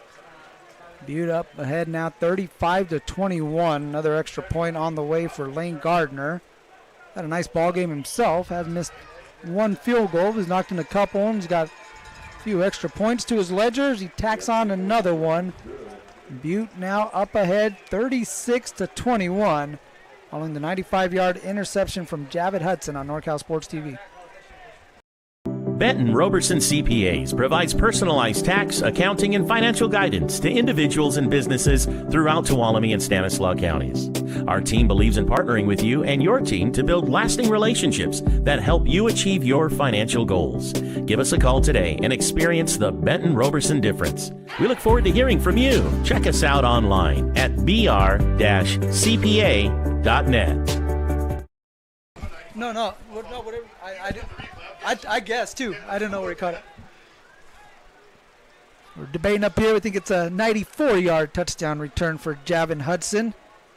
Able to pick off that pass intended for Caden Bailey. And a back-breaking pick 6 for MJC as you kind of feel the air go out of the tires. Still a lot of time left, though. You get a touchdown right here. Things can be a little bit different, but a big touchdown for Javid Hudson, the linebacker who's had a nice ball game. A sack and now a pick 6. Cole Olson kicked this one away. Missouri and Malone keep to receive for MJC. Short kick. It'll be one of the up man coming up and diving on it at the 30-yard line. Play made by Matteo Galiccio. Go back from Gustine. Yeah, and so this might be a situation where the no time on the clock here, because not working on the scoreboard, might be able to kind of be an advantage, because you don't know. I mean, if you're in the stands, you have no idea what's going on, how much time's left. We think there's about 8 minutes left in the fourth quarter, but you tell your players just, hey, go keep playing. Don't worry about what time's left on the clock. Go play. Try and get a drive together, get some points, and then see what happens if you're MJC. Boy, Muhammad in the backfield. They motion Malone. They give it to Muhammad. Muhammad is at a whale of a ball game. Able to pick up a first down on that carry. Pick up about 12, 13 yards from Muhammad, who's now approaching 150 rushing yards on the ball game. And we'll see if Modesto kind of speeds things up here and kind of move things around quicker, a little more urgency now that you're down by 2 scores. The NASCAR offense that Modesto's kind of been synonymous with for the tenure of Rusty Stivers. It's kind of, you know, the best option right in these situations. Tafoya pumps, looking for Maynard deep down the left sideline, and he got it, but it's out of bounds. He made the catch, but was not able to come down with it in bounds. Going to be incomplete. Going to bring up second down. Good coverage defensively there by Butte to force him along that sideline. You see Maynard caught it, but again, falling out of bounds. Where he was able to get possession with the foot at least in bounds. Second down play, he'll step out for this snap. McCauley wide to the bottom of your screen. And Malone slot to the right of Tafoya. Darius Dole, the receiver at the top.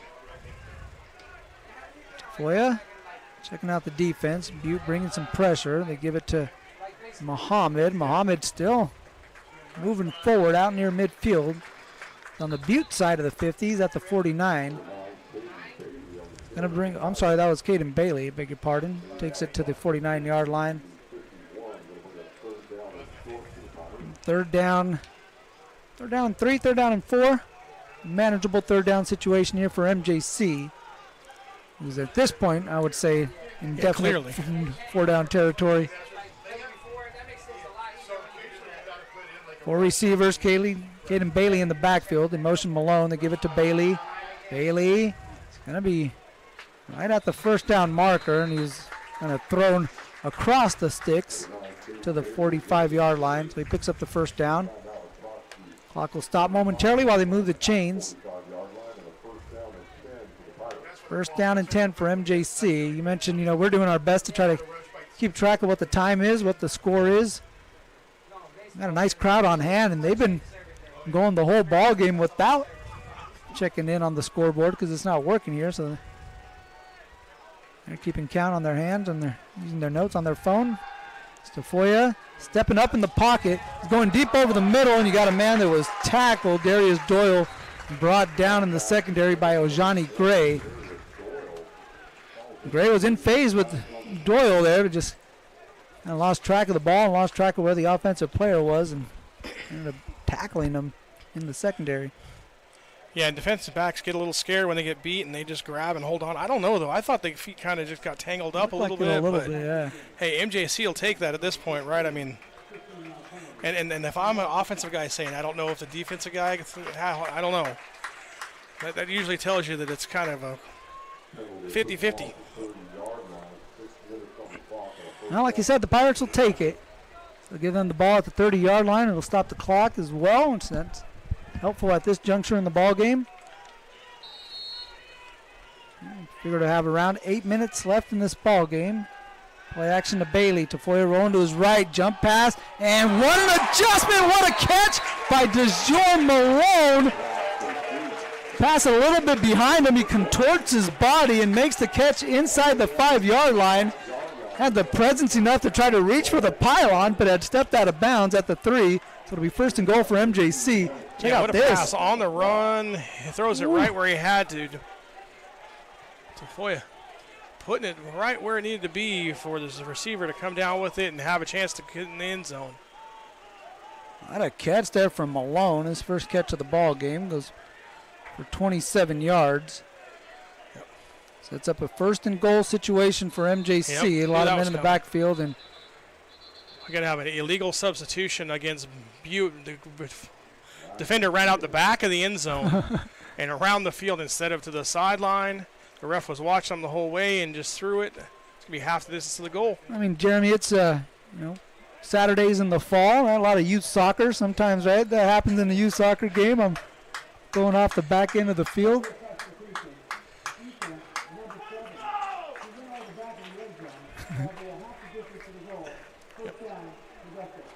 Every now and then I'm on one, all right, Rob Mario? Yeah, you got that one. You nailed it. Just because I was watching sometimes it's a little closer to just get off the field, right, in that direction. And I was watching. I was like, hey, that's illegal. And the official was right there with me. So they'll wind the clock again. It's first and goal. You give it to Muhammad, and he is into the end zone. Aiden Muhammad with his 3rd rushing touchdown of the ball game. This one coming from 2 yards out. As the Pirates get the touchdown, and they're going to go for 2 right here. You like this call right here? You go for 2 here. Yeah. So okay, right? You did it. Now you're only down by 7. If not, you know what you got to do. You're still down by 2 scores if you don't get it, exactly. Right? So you know how to operate the rest of the game. If you do pick look, this we got up, swing gate again. You do pick this up like you're saying, then let's run an option right here. And they're going to run it. And they're going to pitch it to Caden Bailey, and he's going to get into the end zone. He talked about the numbers. I was doing the math. I know I went to Stan State. The math department maybe not my specialty as a history major, but I was counting them up, and I was like, what if you run an option? And sure enough, they pitch it out to Caden Bailey. They get the 2-point conversion, and they make this a 7-point ball game. And you get it updated on our scoreboard. It's now 36-29. So MJC getting the touchdown from Aiden Muhammad, the 2-point conversion from Caden Bailey. We're going to stick with you here on NorCal Sports TV. So now they know, right? Down by one score. And you usually have 3 or 4 different options you can do. Usually what we've done in the past is you get up at the line of scrimmage and you look and you say silver, or gold, or red, or blue. And that tells everybody, hey, what play we're running. The quarterback can sit there and look, and it might be a pass, it might be the option, it might be some other kind of wide receiver screen out to the big side. And so you have 3 or 4 different things. You have a jet sweep that there's all kinds of things I've seen that we've put in and ran at different levels. And so it gives you that option of, hey, what can we do? And in that time, it works out perfectly. This has been a whale of a ball game between 2 top 10 teams. Again, we mentioned Butte, 3rd-ranked team in the state, MJC, 7th-ranked team in the state. This one living up to the billings. Had a little bit of everything. Some good defense. We just had a pick 6 a little while ago from Javed Hudson from 94 yards. The offense How big is that pick 6 now? Yeah, right. Huge. Yeah, no kidding. Here comes the kick from Isaac Padilla. As Butte was expecting an onside kick. Instead, he pops it over to about the 20-yard line where Seiler picks up the fair catch. And so they're actually going to start at the 18. That one backed up Seiler. I thought they were going to get it at the 25-yard line because they called for the fair catch. Now the officials signaling that they are going to move it up to the 25. There we go. So Butte will have it. Here with we think it's about 5.5 minutes left to play. Remember, MJC only has 1 timeout remaining. They burned one defensively early on to start the second half, and then they used one offensively when they had trouble getting a play call in. That comes back to haunt the Pirates. Butte with all 3 timeouts remaining, and they lead by 7. Cooper going to give this one to Raby. Raby looking on the right side, and you got a flag coming out of from the umpire right around the offensive line area. That's a good-looking sign for the Pirates. Not so good-looking sign is LeBron Stallworth and slow getting up off the grass.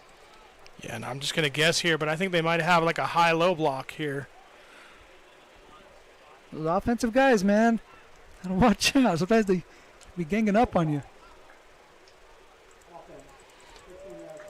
That's a big one, too.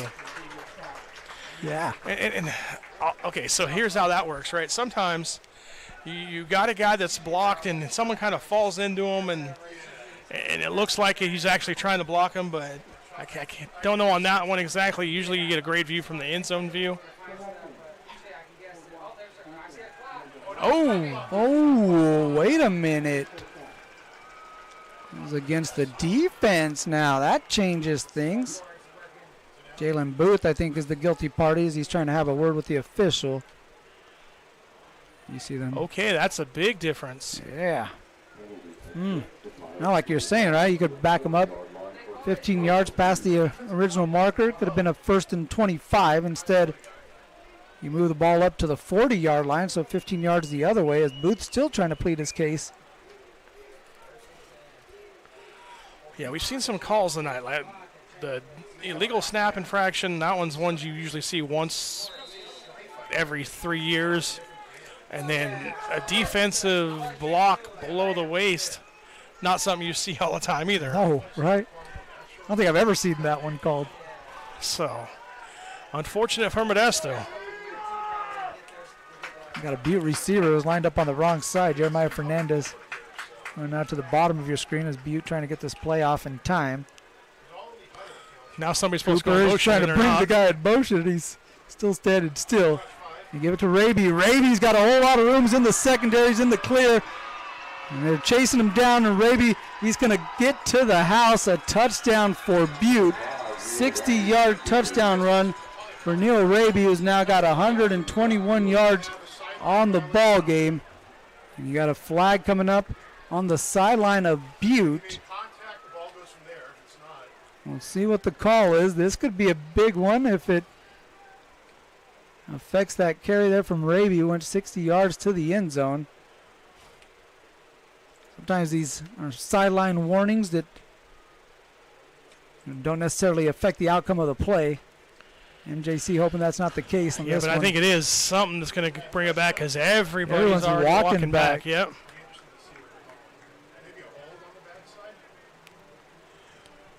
Yeah, Raby again finding some space on the left side, and he got into the second level, and there was just no one there.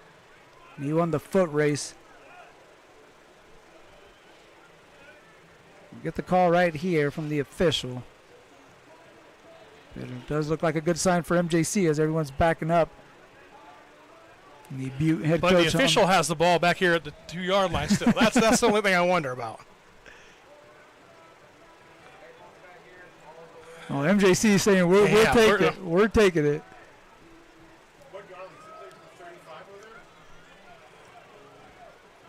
Now you got some road runners lifting their hands up, signaling touchdown, and MJC walking back the other way. It's been a rough night for the Stripes. It's an interesting night. Well, like you said, we've seen a lot in this ball game. Well, sometimes you got to get deep into that rule book and figure out, wait a minute, how do we call that? So it's going to be a touchdown. The touchdown's going to stand for Raby. Okay, here we go.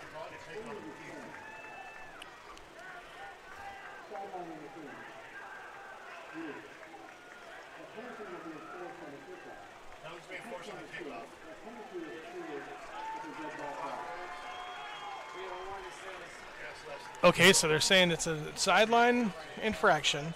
It's going to be treated as a dead ball foul. So it must have been after he scored. Not sure how that works out, but either way, Butte gets a huge touchdown run. Huge. Big touchdown run from Niall Robbie, who's now over 121 or 120 yards. He's got 121. Here's Lane Gardner for another extra point, and that one is good to put Butte up ahead once again by 2 scores. It's now 43-29 as they get a 60-yard touchdown run from Niall Robbie.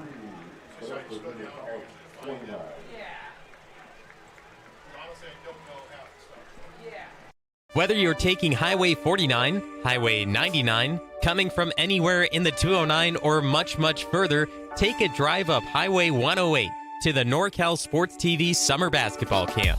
It's a 5-day overnight summer basketball camp in the Sierra foothills of Sonora. The NorCal Sports TV Summer Basketball Camp, where we keep it 100.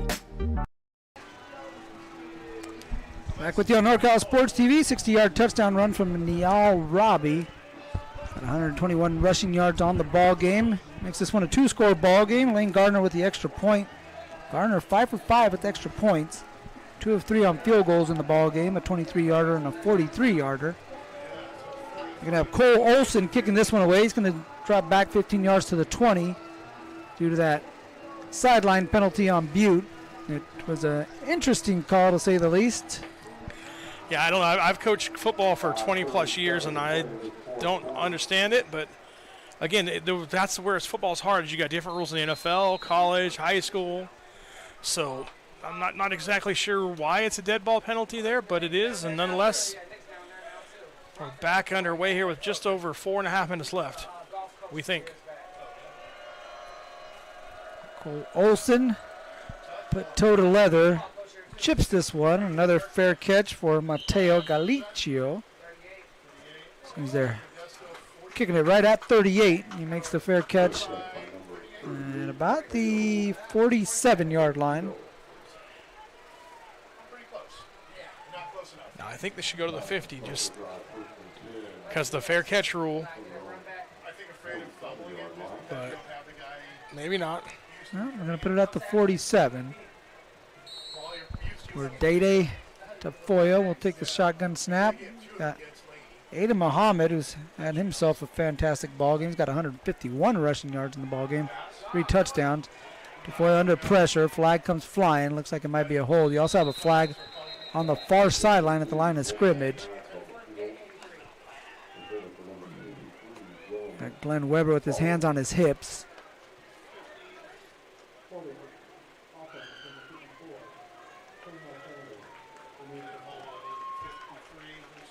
Got a hold. He also had a flag on the far sideline. I don't know if we got the call on that one. Officials picked it up and going to put it back in his pocket. And never happened. Looks like the Homer Simpson meme where he's stepping back into the bushes. I'm going to just slide back here.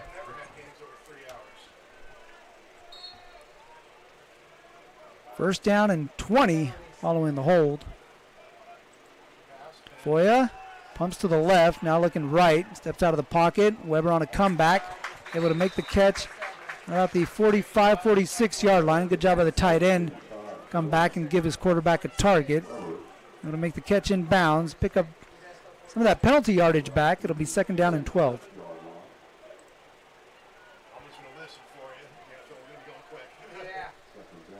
Foya shifts Muhammad to his right. Now he motions him out to the left. Foya steps up in the pocket, rolls to the right. He's going to tuck it and run around to the 49-yard line on the other side of midfield. He's able to gain about 6 or 7 yards, but it's going to bring up third down and about 6 or 7. We're going with 7 on our score bug. 14-point lead for Butte. MJC taking a third quarter lead. And Butte answering right back. And 17 straight points following the 21 points from MJC. It's been a game of runs as Maynard running the slant. Pass falls incomplete. Ty Williams on the coverage. So Butte scored the first 17. MJC the next 21. And then Butte scored another 17 straight points. And we've traded touchdowns since. A running touchdown from Muhammad, his third of the ball game, and Nayal Robbie picked up his first rushing touchdown. So how about the ball carriers in this one? Muhammad with 151 rushing yards. Nayal Robbie with 121 rushing yards for Butte. Tafoya, he had a man right in his face, Carmelo Brown, the 6'3 freshman. He's still going to pick up the football. Play is dead. Whistle wasn't blown. And he was going at it there with Alex Cardenas, lineman from Hillmar, who would win and retrieve that football. And it's going to be a turnover on downs. MJC is going to give the ball to Butte College, and Butte is going to look to ice this one away. MJC with only one timeout remaining. It's going to be tough for the Pirates to not only get the football back, but enough times to get back into this ball game, trailing by 2 scores. No, like you said, this has been an entertaining game. It's been back and forth. It was really kind of one-sided in the first half. Good to see Modesto get off the canvas in the halftime and come back and take the lead. And then it's been kind of some unfortunate situations. A pick six, a big run that nobody touches them on. I mean, Butte showing why they're number one in the state. Or number 3, I'm sorry, in the state. Butte right behind top-ranked San Mateo and Mount San Antonio of the South. Play action. Cooper stays in, takes a hit, and floats one over the head of Aiden Turner, who's got a touchdown pass in this ball game. Turner caught a 9-yard touchdown pass in the second quarter.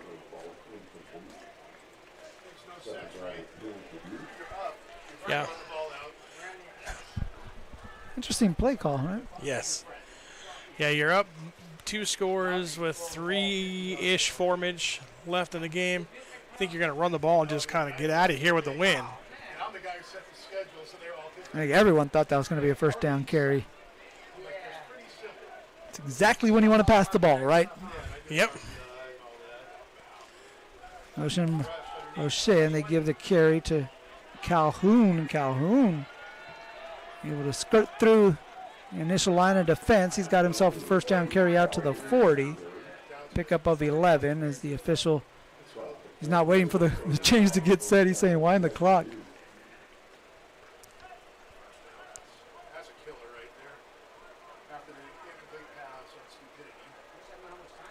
An 11-yard carry on second down. It'll be first down and 10 for Butte. Again, we think that clock is pretty accurate there at the bottom. You know, the timeout situation is accurate.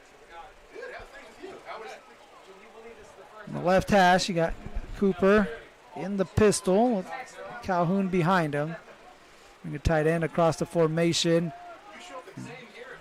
And a play made initially by Sean Kingston, 2 up, and Calhoun able to escape that grasp and get inside the 35-yard line. It's a little slow to get up. You got some of his offensive linemen trying to help him up off the grass. He makes his way back to the huddle.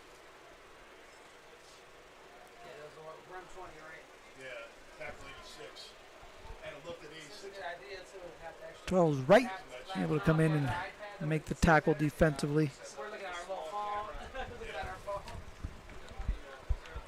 The scoreboard is at the bottom part of the scoreboard has come on. They do got a time and a score, but it's not the accurate one. See what happens when you show up, Mario. You break things. I guess so. I was told it was working the last game. Calhoun off right tackle. On Kingston TU able to grab a hold of the ball carrier, and the reinforcements come in to finish the job. Calhoun loses about a yard. It'll be 3rd down.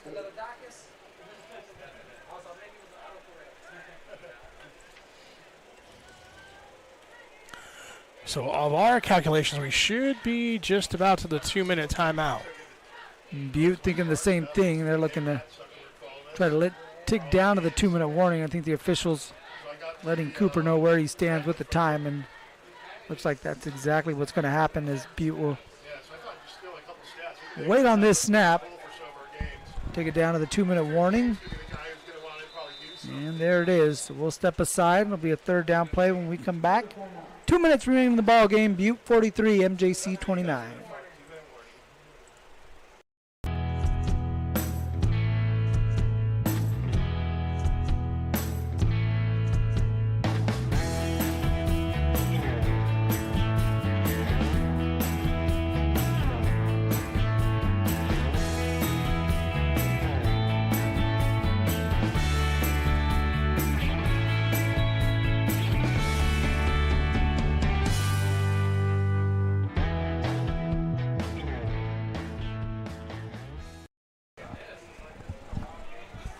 Mario Ramos, Jeremy Hurtado back with you on NorCal Sports TV. Tough one for the Pirates, who gave it a go here in the second half, but ultimately too much Butte College. And the start from the Roadrunners getting off to a 17-0 lead. Really created an uphill battle for MJC the rest of the game. They climbed the mountain one time, but unable to reach the mountaintop once again. It's Butte looking like they're going to move on and pick up a victory here in this battle of top 10 teams. We'll see if MJC is able to hang out in the top 10, currently ranked 7th. Next week, the Pirates got another tough ball game. They got American River. Here's a pass forward to Alonzo Brochette. Brochette, he's brought down just outside of the 20. We've got a flag in the backfield thrown by the referee. He looks like he knows this one's going back.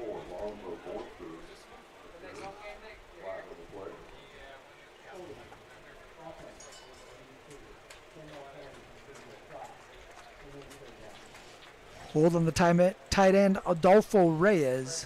We'll bring the ball back and make this 3rd and really long.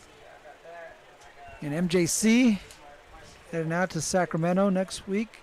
They'll take on the American River College Beavers on 1 p.m. kickoff out at ARC. Butte back out on the road. They're going a little further south to the College of Sequoias out in Visalia. Take on COS. COS currently ranked 16th in the state. So another tough matchup here for San Mateo. American River outside the top 25. And they dropped the contest today to San Mateo, 38-14. So both those teams be coming off a loss. The carry to Calhoun. Calhoun looking to push forward. He's brought down by Noah Raffel.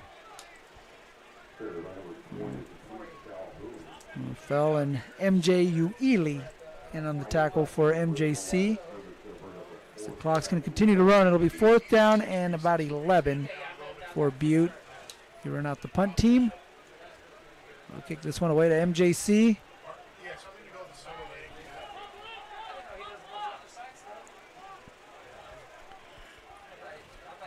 MJC is sending out the punt block team here, trying to make something happen here in the last minute and a half.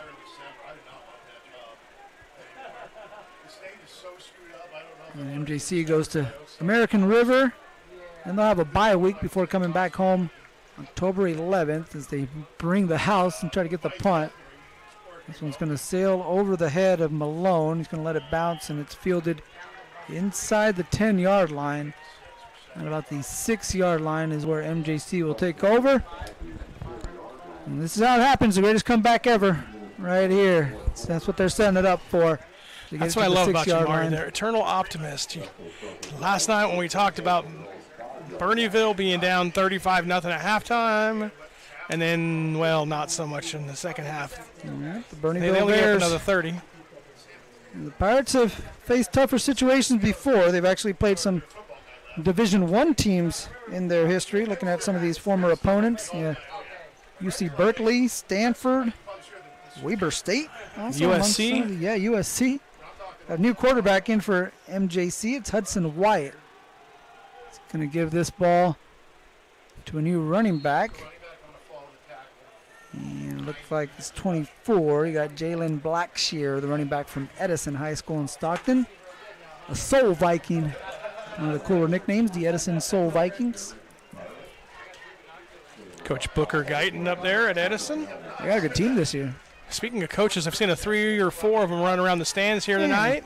Including one who's on our network, and Sonora Wildcats coach Kurt Clifton in attendance.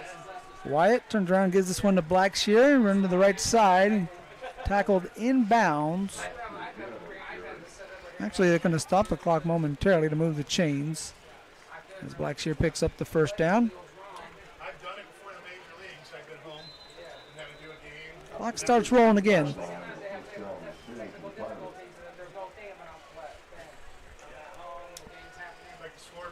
Definitely here in Modesto, that's for sure. Wyatt takes the snap. And a carry for a minimal gain. And we got some pushing and shoving following the play. Blackshear not liking the way he was brought down on that tackle, as that's going to be the final play of the ball game. As MJC, again, made a run of it in the second half, had actually taken the lead, but Butte able to answer back in a big way, too. 24-7 down the stretch, outscoring MJC after the Pirates had taken their first lead of the ball game.